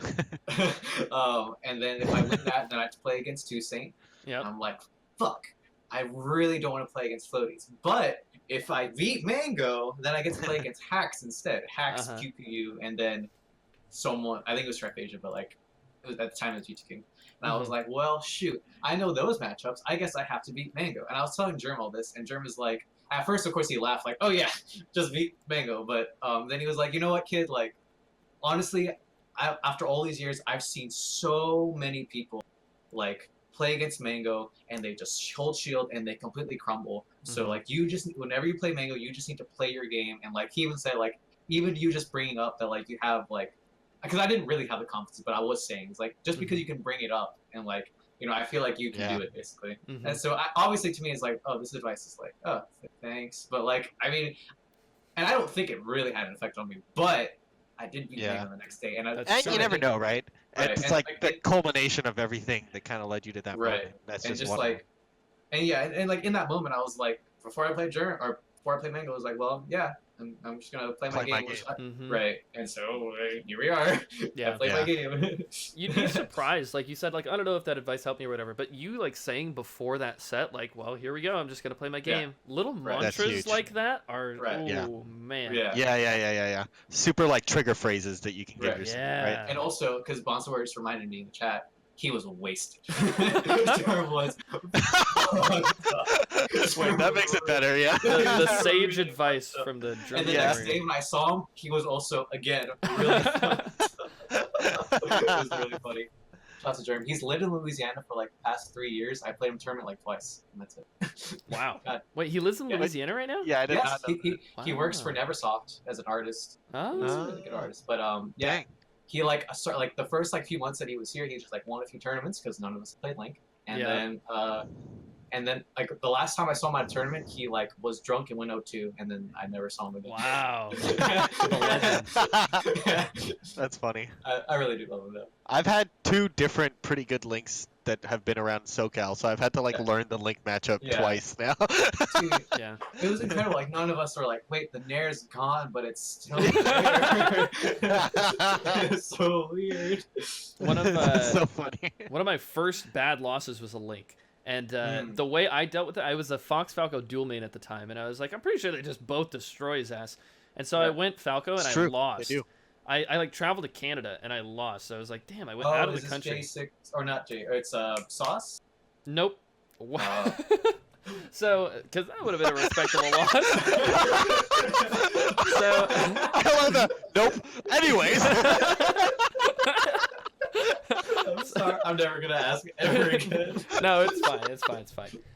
So, so I lose to this Link, and I have to play him again at a tournament in Michigan. He comes down to Michigan, and I'm like, you know what? I figured it out. I'm just gonna drill shine him with Fox, and that's what I did. And I fucking like double 3-stocked him, and then. But then, what happened in my career is I quit Fox, and I ran into a Link at some point, and I had to give it some thought. I was like, shit, my win condition of just picking Fox and drill shining is completely gone. What do I do? And I luckily won, but I definitely had to think, and it's just like, it's weird how those little matchups, even if it's Link, who's a shit character, it's like, you gotta be like, okay. There's like at least 3 things you gotta know about Link, I think, when you fight. Yeah, like the Nair.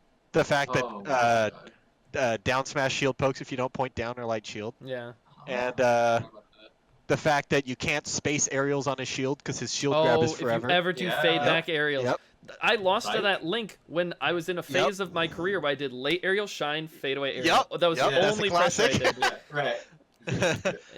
Being over him and up air, you just try to down air and they just spam up air and you lose to that. If he has a bomb and you're just trying to run it forward, he just throws the bomb. Yep. There's just like 5 or 6 things that's just like, wow, these are all very beatable, but I'm just doing them repeatedly. So. Right. That's how I'm gonna feel against tomorrow against a rookie. Oh no. What is it? What day is tomorrow? Friday? Do you guys just have like a local in Louisiana that he's going to? It's actually like it's a monthly on a Friday, which is weird, but it just that's the only day they can do it. I don't know if he's still like he was in the Air Force, so he would be at random tournaments wherever he was like stationed. No, he's stationed in Pensacola, and he's been living there for the past few years. So he's just like randomly talking about. It's like this first time I think he's ever been to Louisiana. So he's like staying the weekend. There's a much bigger monthly on Saturday, which still since it's a Louisiana monthly will probably be about 20 to 25 people. But nice. It's still like a lot of tournaments down south are like not. Or not in like the hot spots like Alabama, Mississippi, Louisiana. We don't have like super duper high amount of entrants, but it's still gonna be fun. I haven't played him since fucking last May, I think. Shit, it's been a really long time. I'm sure you'll be fine. I did actually. What it was like, I was kind of annoyed. Like I was prepping for my round 1 pool, and fucking. I sat down and I was looking at solo practice and like someone walked up like, hey, can I practice? Like, okay, yeah, sure. I mean, or just like warm up. And he was a Peach player. It's like, okay, that's fine, I guess. And then someone else sat down and he was a Mario player. I'm like, God, fucking damn it. And I keep losing to the Mario, so like I have to wait Mario Peach like in like. Dude. I have a vivid memory of back in SSS days. It was a rotation with a Samus and a Peach, and dude. I would win maybe 65%. And like all my matches were like 3 minutes, and then I would have to watch 6.5 minute game. Right. So I would win 2, lose like have to watch 1, and it was as long as the 2 games I played or something. And I was like, Feels bad. It's just like the motivation to put one because normally I actually prefer 2 and out, or rotate, or I guess it's called rotation. But I definitely like in that moment I was like, I am never ever gonna suggest this. I'm gonna try to winner stays. Winner stays, please. Instead with that kind of setup, you have to do like 4 minutes and out. Like it's just... pause the game. Like all right, time's up. It's like whoever's winning 4 minutes in, you have to switch out. Like it's only fair because otherwise I'm sitting out way longer than you guys. Right. That's something that Kalindi said at one point because his 2 practice partners were always Prince Abu and Duck. He's like, I was like, do like lame things bother you or whatever? He's like, no, and I was like, I'm pretty sure it's because like I just played against Abby and Duck, and I would just if I lost, I'd have to sit there and look at Abby and Duck just play for. Ever. And just it's like, look at him, you know? You know what? Yeah, I don't blame you on. I would be pretty, rigid in my game plan, and it's fine if they do lame things. I'm just used to it at this point. But it can be tough. That's how I feel about choking. Like, this is just my life. I am going to talk about it like as much often as I can. When I choked game 2 against Mango, I've like choked so many times where like you just see like I just laugh like God. Damn it, that's so stupid. And like I don't know, I think if you get exposed to like either lame play or choking or whatever, eventually you just become so numb to it. It's like, for sure. Whatever. I always remember PP versus Armada, that one game as Marth Peach. Oh, he's just like, Yeah. He's up like 140 to 0, and then he gets hit by the dumbest 0 to death. Yeah, It's it's just like, Yeah. and then he crushes Armada the next game, Right. right? So it was like, okay, nice. Just being able to be detached, and like again, just like realizing that's just a part of the moment. It's Yeah, like, alright, and check. similarly to how you can't be upset when you lose in winners, you can't be upset when you haven't lost a set yet, right? Right, Because some right, people shit. actually get upset losing Yeah. game 1 or 2 or 3. Like some Yeah. people go down 0 and 2, and they're like, haha, pick a secondary and lose. And it's like, Yeah. well, then we would have just played a best of 3. You know, like there's no Right. reason for it to be a best of 5. Don't be upset yet. You could win. Like it's absolutely Right, possible. Yeah. Right. And if you did, you'd probably feel better than if you had just won 3-0. You know, like Yeah. the potential for happiness is so there. Right. Don't give up. What was I gonna say about that? Something. Oh, same thing with getting four-stocked. If you get four-stocked, Yeah, so many yeah. people let it Yeah. demoralize them. It's like, Yeah. I've been four-stocked enough times where I'm just like, you know what? Sometimes Yeah. that fox just shines me a bunch and I die. Yep, You know what? yep. Maybe he Right. outplays me like 6 times and he kills me 4 of them. You know? Yep. That's I've, fine. On to the next one. I've been on both sides of four stocking someone and then losing, or getting yeah. four stocked and then winning. Right. Yeah. Honestly, is okay. Go ahead. Oh, I had a money match at Genesis with Legend, the Puff player, and I four stocked him game 1, and then I lost the set, and I was like, Yeah. Honestly, it's because like I think because you don't learn anything when you force talk someone. Yeah, Like, oh, yeah, I did it. true. Great. I fucking killed him, but Yeah. what did he do? yeah, yeah, exactly. What habits did I read? I kind of just did Nair and it hit whatever he was trying to do. I don't know what it Yeah. was though. Yeah. That's like Plup lost to Prince Abu at that one Evo, and he got he force knocked him game 1 or game 2 or something. Yeah, exactly. And then it's like Abby just wins, and it's like, oh Jesus! You got to think that Plup was thinking like, oh yeah, I fucking destroyed him. Yeah. Right. I mean, Lucky against Noah one time, Mega Christmas. Mhm. Lucky four stocks Noah, and then JV four stocks him, and then it goes to last hit, last stock game Yeah. 5. Like games 3 and 4 were both really close, and in game 5 was like nail biter, last hit, last stock. That's how And funny against Luna. Oh really? Yeah, it's like when I first played him, I also got like it happened to Chew too. This actually happened like almost every set. It's like I just get destroyed, especially in best of fives. The first 2 games I get 4-stock, 3-stock, but it's like, oh, okay, now I know what to do. Yeah. But I yeah, think Lucky really- was like, I've never had, or he's like, I've never double four stocked someone and then had to try. That guy's gave me right. so hard. But yeah, against at CEO, this is the first time I beat because I lost to La Luna at DreamHack, but I did beat him at CEO. And like I was going to the set like, dude, I know exactly what to do. Like I choked game 4 at DreamHack Austin, but I have my game plan set and I'm ready. And then he almost four-stocked me game 1. I'm like, fuck. But I knew exactly, like I know why I got 4-stocks. So I was like, oh, okay, this is much easier. And so I just decided, and then I won. So Yeah, don't that's sick. give up. Don't give up. Okay. So what's the next tournament for you outside? Like, what's the next big tournament? Do you have anything planned? Are you traveling anywhere? What's going on? I'm going to regionals. I'm not sure if I'm supposed to say which ones. Oh, okay, yeah. I've been there. Don't say it. You're, yeah. Yeah. Screw it. Screw up. There's the angel over here, and then there's actually, for big tournaments, Honestly, I have ideas of where to go, but I don't have anything planned. Like I feel really bad about this. I said for months that I'm like, yeah, Full Bloom is on my radar, but I never checked the date for the tournament. Yeah. And so Sweet D messaged me and is like, hey, there's 30 spots left, and the tournament's like the end of March. I'm like, what? I thought it was a big tournament. Dude, And I fucking signed up with like an hour to go before it capped out. I was so really? Yeah. Oh. Griffin and I both signed up on the last day, and he signed up like in the morning. He's like, "Oh, by the way, they just tweeted that there's like 80 entrants left." So I signed up, and I was like, "Oh shit, okay, I'll sign up." And I was at work, and then I like waited like 5 hours, and then I went to lunch and forgot. And then on my second break, I was like, "Oh yeah, I should sign up." I signed up, and then like fucking an hour later, they're like, "We're capped," and I was like, "Oh my god!" Hell yeah. And I saw Ty tweet, and he's like, I thought that it was still through him, and he's like, I can't. And I was like, oh man. no. People are talking about Full Bloom like this is a big ass tournament, and they have a big camp, but I was like, what? It's really? weird. Yeah. Weird. Yeah, I mean, whatever. I guess if they know their capabilities as TO, it's like, it's reasonable. Maybe it's like a venue size thing. I don't know. You should just play that up more. Be like, it's not big enough of a tournament for me. I saw the Yeah, event cap, and I thought, nah. Yeah, right. Like I beat Mango. I need like at least 1,000 people at the tournament. Exactly. Right. Um, They're not even paying for my flight. Excuse me. You know who I am? Have you read my article?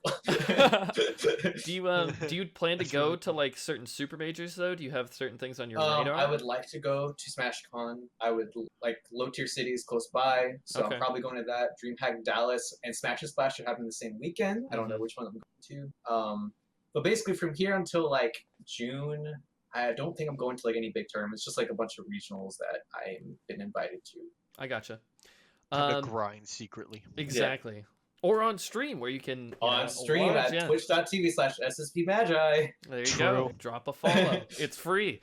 It's free. And if you have Twitch Prime, and if you have Twitch Prime, you can subscribe to my Twitch. I'm kidding. I was gonna make that joke, but I bring it up because like they're Yeah. here, dude. No, it's okay. You're the guest. We want to shove everybody your way. They're already here. I've cast the net on these people. We got to send them your way. So they've already used their Twitch Prime. So what I think we could transition to now, if it's okay, I feel like this is a good point. We've been at this for an hour and a half now. Is taking chat questions? Sure. Okay. Yeah. Cool. Remember when you were like, "It won't be 2 hours." That's why I'm doing this. I did. Also, my mom did say goodnight, so for the chat, anything goes now. Oh, Any perfect. questions. Perfect. Excellent. So Or chat, almost this Magi is your time. After Dark. Magi After Dark. Okay. Yeah. The closet's closed. Chat questions, Pog. My time. What's your favorite matchup? It's Marth. Easily. Marth. I Wow. played it for like, yeah, that's the thing that blew a lot of people's minds. I said it the first time is like, wait, you're a Falco that specializes in Marth. What? But yeah, I play that, like my doubles partner, Bonson Warrior is there. He plays Marth with me all the time. And then I play Taylor HJ. He's like #1 for a long time. He played Marth a lot of it. Yeah. I don't have a question. Cool. I was. No, that's a question. There's a question mark. There's a question mark. I was just gonna say, it was interesting. Magi was there. Squid, you would have liked this discussion. I had a discussion with who wins Falco versus Marth with Stango at Buffalo Wild Wings. I was so tired, but I was like, okay, so you have Marth in the corner, and you have to think about all of his options. I know your whole spiel about the Marth. Yeah. And I felt like I displayed it really well when I played against him. That was the thing. Dude, oh my God, was it game 3? It was best of 5, right? It was game 1. I know, but comeback. So there was that, but the one I'm thinking of was game 3. At the end, he was like a shell of a man, dude. Oh, like, I felt you that. were late. I did. You did laser and he full hopped. Laser full hop, and I was just like, he's not doing anything anymore. Like he's broken, dude. I got to know Stango really well over the weekend, and he's very sick. And I got to play friendlies with him too. Like I don't know, I played very well in the set, which I think made it seem as though I kind of dominated him, but he has a lot of potential. He's nuts. Yeah. Will we go back? But to it's just game 3. He kind of. Yeah, definitely. What do we got here? Healthy part of the melee ecosystem. I guess it's not really a question for me. It's like in general. I mean, they are kind of. Floaties a healthy part of the ecosystem. Peaches? I think the floaties are good. I don't think the floaties are bad. They're fine for the ecosystem. It's cool. They're interesting. It's only unfortunate because like in melee, like the slowness of floaties gets amplified super hard versus like in Street Fighter. Like if you have 2 grapplers playing, it's definitely a long ass time, but there's a 99-second timer. So that's make it feel pretty bad. Yeah, the fact that like a game can be a minute 30 Spacey Ditto or 8 minutes, and that a set can be a 5-minute 3-0 or a fucking 55-minute like like that's kind of a problem. But also, it's fine. I think the best thing about floaties for the game is that it like attracts more personality types to play the game, right? Like, aside from that, super not needed. We can totally get rid of them. Right, I'm down. Absolutely, they're bad for the melee ecosystem. Puff, Ices, Peach, bring them on. Only need Fox. Gone. Only need Fox, really. Get up. Okay, so we got Magi. What's your favorite movement / tech or skill / combo to do? Those are 3 very different things. Yeah, I know. Movement, tech, skill, or combo. Okay. Maybe answer all 3. Okay, I guess my favorite. You gotta go quick. Movement. We have a lot more questions to catch up. We actually do. Okay. Movement. You see me do it all the time. It's Yoshi's. Like you do like basically not really hack slash. You just like side platform, way dash back, grab ledge, and then ledge dash. I don't know why. I don't know if it affects the ECB. It feels so good in my hands. I get it every time. I think it's a bad ECB actually. I'm pretty sure it's the worst ECB. I'll test it. I'm almost sure. That's what I like doing. Although with Falco, if you hold the ledge for 2 frames before you let go of the ledge, so you do like a bad ledge dash by holding the ledge for 2 Sure. frames, your ECB resets to just a good ECB, so it's fine. Unless Is you that practice true? it. Yes. Don't lie to me right now. I swear to God. I swear to God, if you're lying to me right Yeah. now, I will No. destroy you. So if ever you I'm have gonna bring this up to somebody, and they're gonna test it and find out that it's fake, and I'm gonna look like an Look, idiot. I mean, don't bring it up without testing it yourself. But I bring it up to people because I'm confident in it. Yeah. But the best example I have is if you wave dash back, fast fall to the ledge. That's a terrible ECB. Real But bad. because I don't practice that much, I always ledge dash Oh late, my and God. therefore it's a good ECB. If you ledge dash immediately, you'll have a terrible ECB. You actually have to delay your air dodge by 2 additional frames, not just 1. Yeah, That's how bad of an ECB it is. But if you wait 2 frames before letting go of the ledge, you can get an 11-frame ledge dash because you have a good ECB. Wow. So. I actually Yep. want to clarify. Very I cool. don't think that you have to wait 2 frames before you input your air dodge. We're spending so much time on this question, and we've only answered one part of it. But I don't think that, I'm I pretty love sure. intricacies I'm of pretty ledge. sure. I'm pretty sure what you have to do is hold forward as soon as you start jumping, and maybe you didn't do that during your testing, because like That's not it. I swear I'm gonna test. Oh my, I'm pissed. Nerds, get on this. My Okay. favorite tech skill is waiting 2 frames when you're holding Oh everything. my God. My Kill favorite tech me.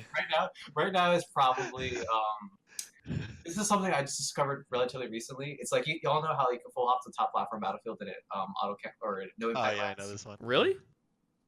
What? Really? You don't know that? Full hop to Battlefield top platform. You know this. Battlefield There's no top way platform? you don't know this. Full hop? No, Dude, no. okay. Battlefield's too high. You can't reach it, right?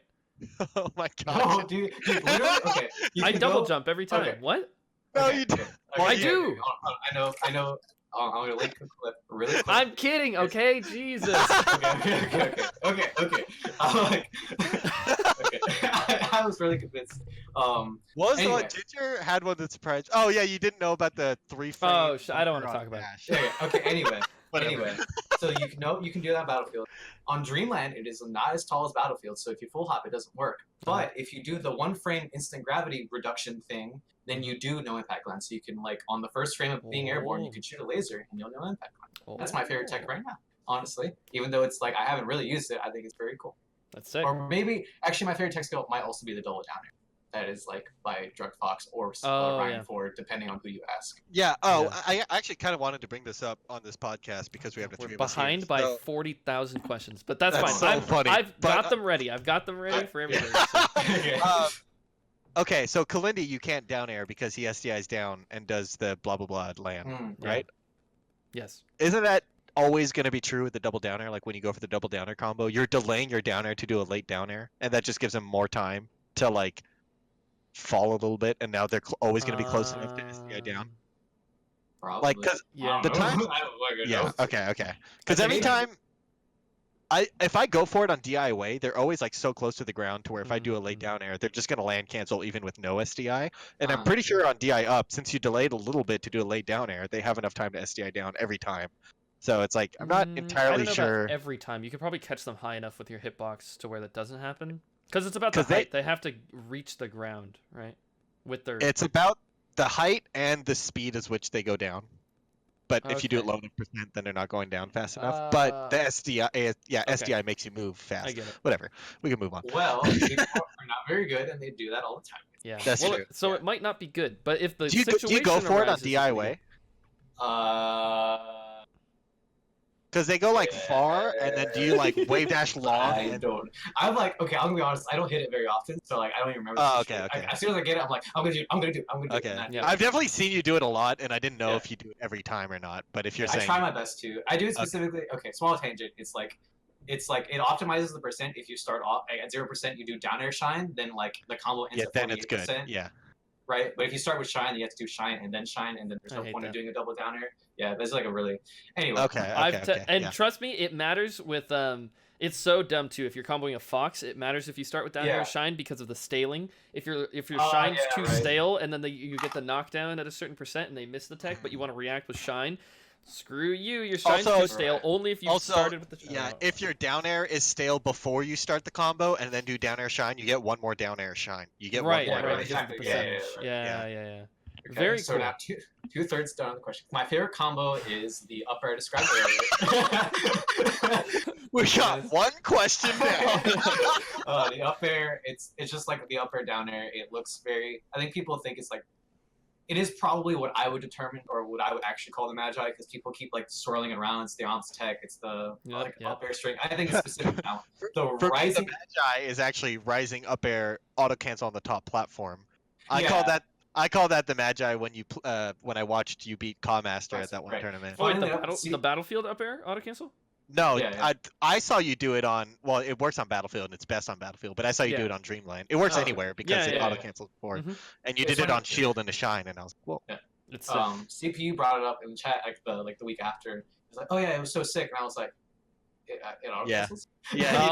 No. He told me you said that. I might have known, but I feel like I guess I like did it like very subconsciously. So it was okay. Yeah, I'm pretty sure if you input it between frames 2 and 5 on Battlefield, it'll auto cancel. Yeah, I think that's correct. I think I tested that too. Yeah. Yeah, we're all nerds. Cool. Okay. And then the combo, is the rising up air, second hit only into down air. It looks very fancy. Okay. Next question. I'll hit everybody. So keep the flows to check. That's not a real question. Oh, someone asked me. People have been asking me this on Twitter. I don't know why. Ginger, what happened on the stadium timeout versus Axe at Genesis? I don't know. He got timed out. What am I supposed to? I think the reason people bring this up is that like Reddit was saying that like. You know the tweet that's like, actually our motto was the one camping, that like people were saying that Hungrybox was being forced to camp by the way Axe was camping on the this is not worth the conversation. Literally don't acknowledge this. Actually, Okay. our motto is the one camping. CPU says Drug Fox says he thinks that Stango isn't that good. That's not a question. I don't know why I read that. I doubt that that's Fox like says that about everyone.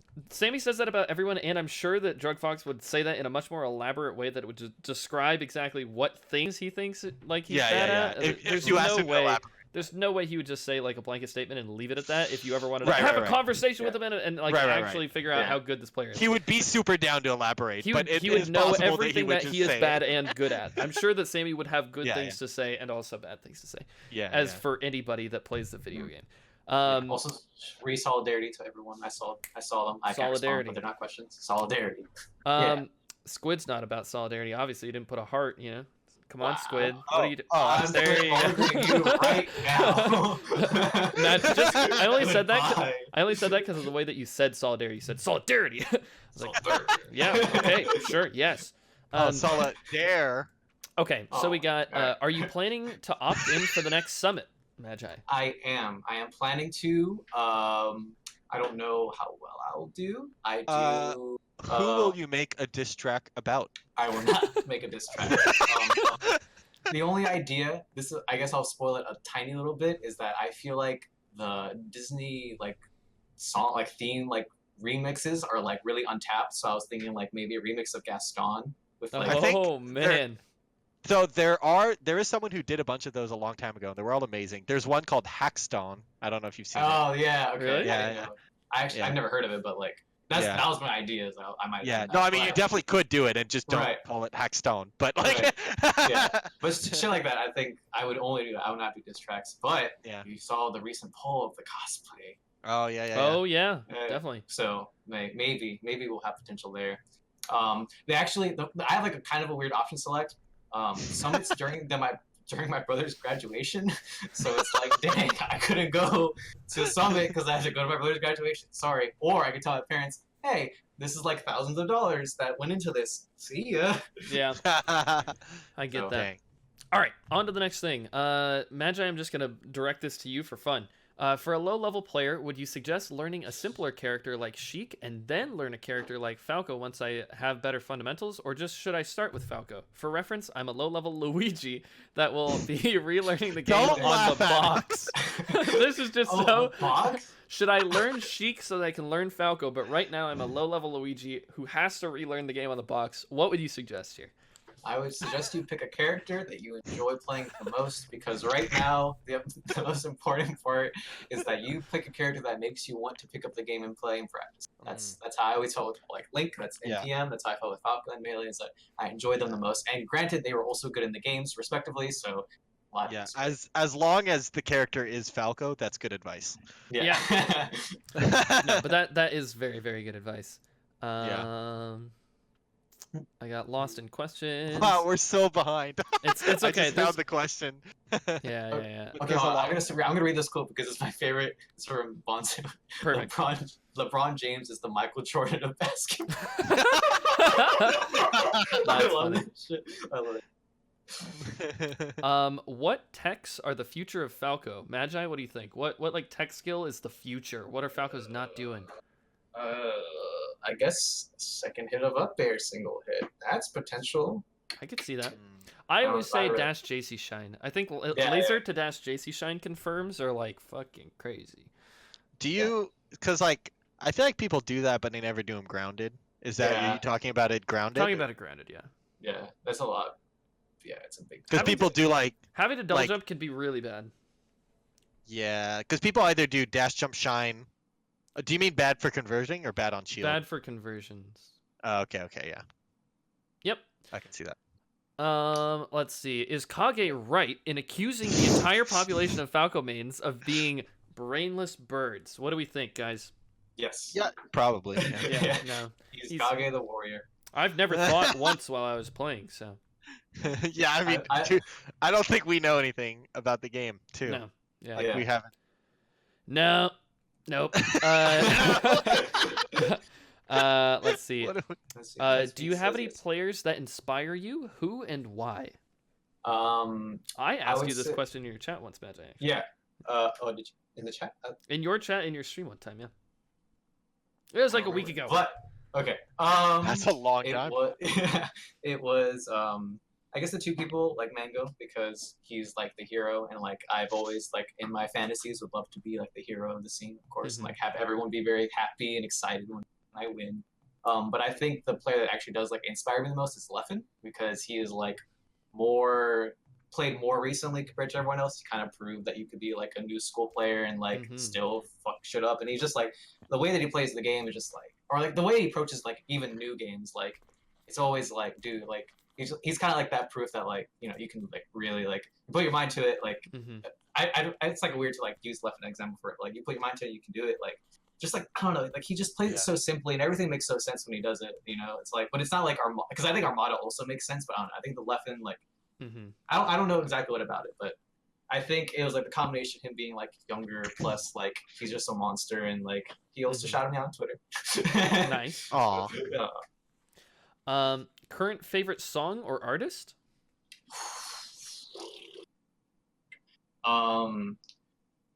What? Because current favorite song could literally mean what I liked today. Because my favorite song does change a lot. I don't really have like a favorite song. I think a song that I go back to a lot because it like I feel like I don't know. I usually think a lot about it like when I'm like imagining comic videos in my head, and it's like the song that was actually my comic video. It's called "Catch Me If You Can." It's from an anime, and it's like a jazzy song that like it's just lyrics of like literally the last thing that's said in the song is "Catch Me If You Can." Is like it's kind of how I want to like imagine my play is kind of. It's like yeah try to catch me if you can, but yeah, it's either that or like I've been listening to Bulls on Parade a lot. Ooh, it's a good I song. really like Are you it. listening to the Denzel Curry like? I have listened to it, version? yeah. Yeah, it's pretty sick. I used to cover Rage Against the Machine songs in a band in high school. Very very edgy. Yeah. So what's the hardest part of switching from Falco to Fox? I don't think any of us dual main Fox and Falco anymore. It's I used to, definitely but- short hopping. Short hopping Yeah, is Oh yes, I Squid, can't do it at Squid all. just can't do it. Yeah. Honestly, I'm not sure it's humanly possible to do consistently. Yeah, everybody um, must just have a macro for it. Right. Yeah, or they just don't do it that much. Like it's like, wow, he got lucky. He got 4 short hops in that combo. Oh, that's so sick. Just- Dude, you should win the lottery. Yeah, everyone gets up to about 70% consistency. Like I can do 60, 70% sometimes, you know. No. I think It's kind of like reaction tech chasing. You know, But like part of me also Oh, thinks yeah. like with Fox is like sometimes you just like go as fast as you can and like everything works. Just go as fast as you can with the ledge dash and it works. You go Yeah, fast as you yeah. can with the short hop and it works. That's kind of how I feel. It's like just go really really fast. That's how I feel with Yeah. multi-shining with Fox too. I just like, Yeah. can my thumb go as fast as possible? If it can, Yeah. then I got it. I think That's the really fast funny. fall timings are really weird between the two. Oh, that's What I mean true by that too. is the point at which after you jump you input the fast fall to do something. It's kind of odd. Is there anything you dislike that Falcos do or don't do in the current meta?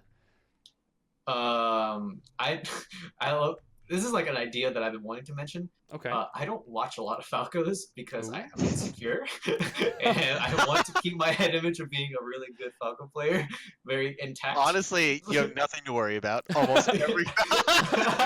Almost every Falco that I watch, I'm like, yikes, we're all really bad.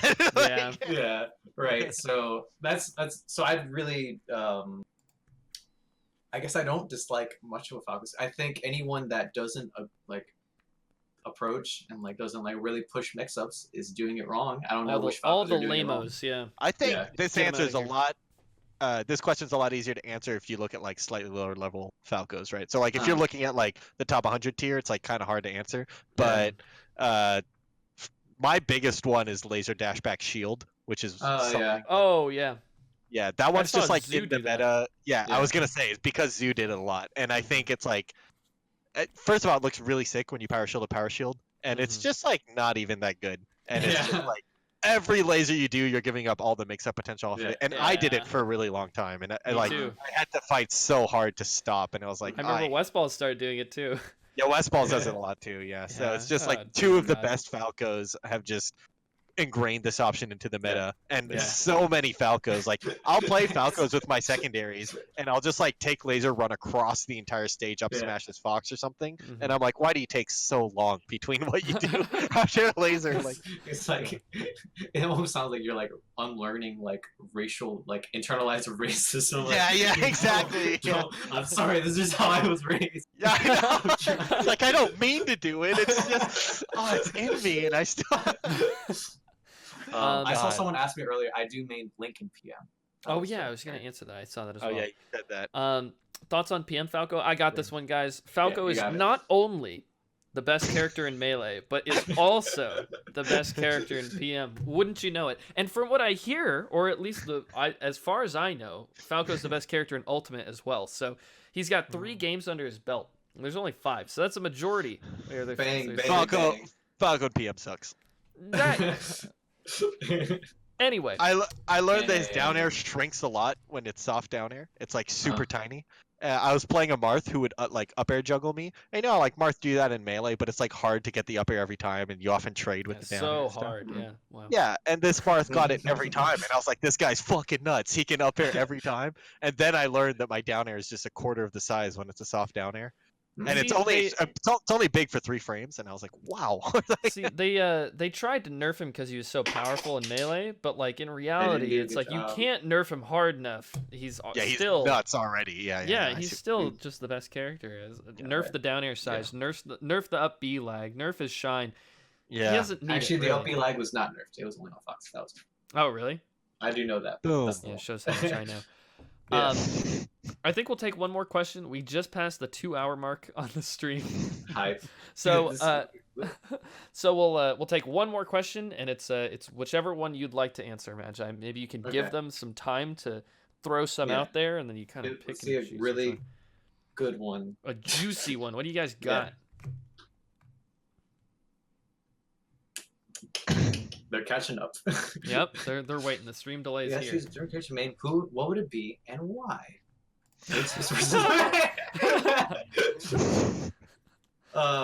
Yeah, to choose during Hit catching main. Who would it be and why? Is that the one you're choosing to answer? Is this it? I'm gonna let a few. I mean, it's like a pretty easy one to answer, but just in case. All right, these. You know what? are Just answer it. not- Yeah, that's this- fine. Yeah, you have to answer it now. That's You've teased That's it. Yeah. It would be Fox because he's very easy to play after playing Falcon. Whoa! That's Shots at all After the playing Fox Falcon. players out there. Yeah. Yeah, but that's what they probably do at tournaments. They Would- probably just would play it be- Falco and then they play Fox, Yeah. and then it's, Yeah. Would it be Fox for you too, Ginger? yeah. Yeah. I mean, come on. It's like. Wait, come no, on. no, that's a lie. That is a lie. Yeah. I actually would not play Fox. I'd play Sheik or Yeah, Kirby. I would play. Yeah. I would play Peach actually. Peach Oh, is my yeah. second Yeah, favorite yeah, character. because Cool. you're fucking. Oh my Dude, your Peach is so troll. I can't believe I watched the whole VOD of... I watched the full VOD, not the stream, of you versus Army, where you played Peach. You literally just roll around. Okay, wait. Don't look at that. Here's the thing about Peach is I've kind of been practicing her. I didn't practice her at all back then. Like, Yeah. I just picked Peach against Army because it's funny. Yeah. But I've kind of been practicing her, and she's just very fun to play. So. Mm-hmm. Well, nice. Good podcast, I think. Yeah? We can throw to the outro. I think we're done answering the questions. Thanks, as always, to Squid, the co-host, that keeps on Dude, doing. actually, very quickly, his internet got better instantly. Instantly. Actually, yeah. I saw my connection go from red to green, and I was like, oh, thank God. It was a Nothing changed. But it worked perfectly because I said, I introduced you as my laggy co-host. You were then I lagged. And so that happened, and then instantly it was better. I was like, wow, okay, sick. But thank you very much, Magi, for coming on the podcast. You can give any shout outs, give your please sell out as much as possible. Follow me on social media at SSV Magi on Twitch, Twitter, and Instagram. Perfect. Yeah. Excellent. Well, thanks for being on the show. PayPal.me/SSV well, thanks for being on the show. We really appreciate it, and we'll catch all of you guys next time. All right? Peace. Bye.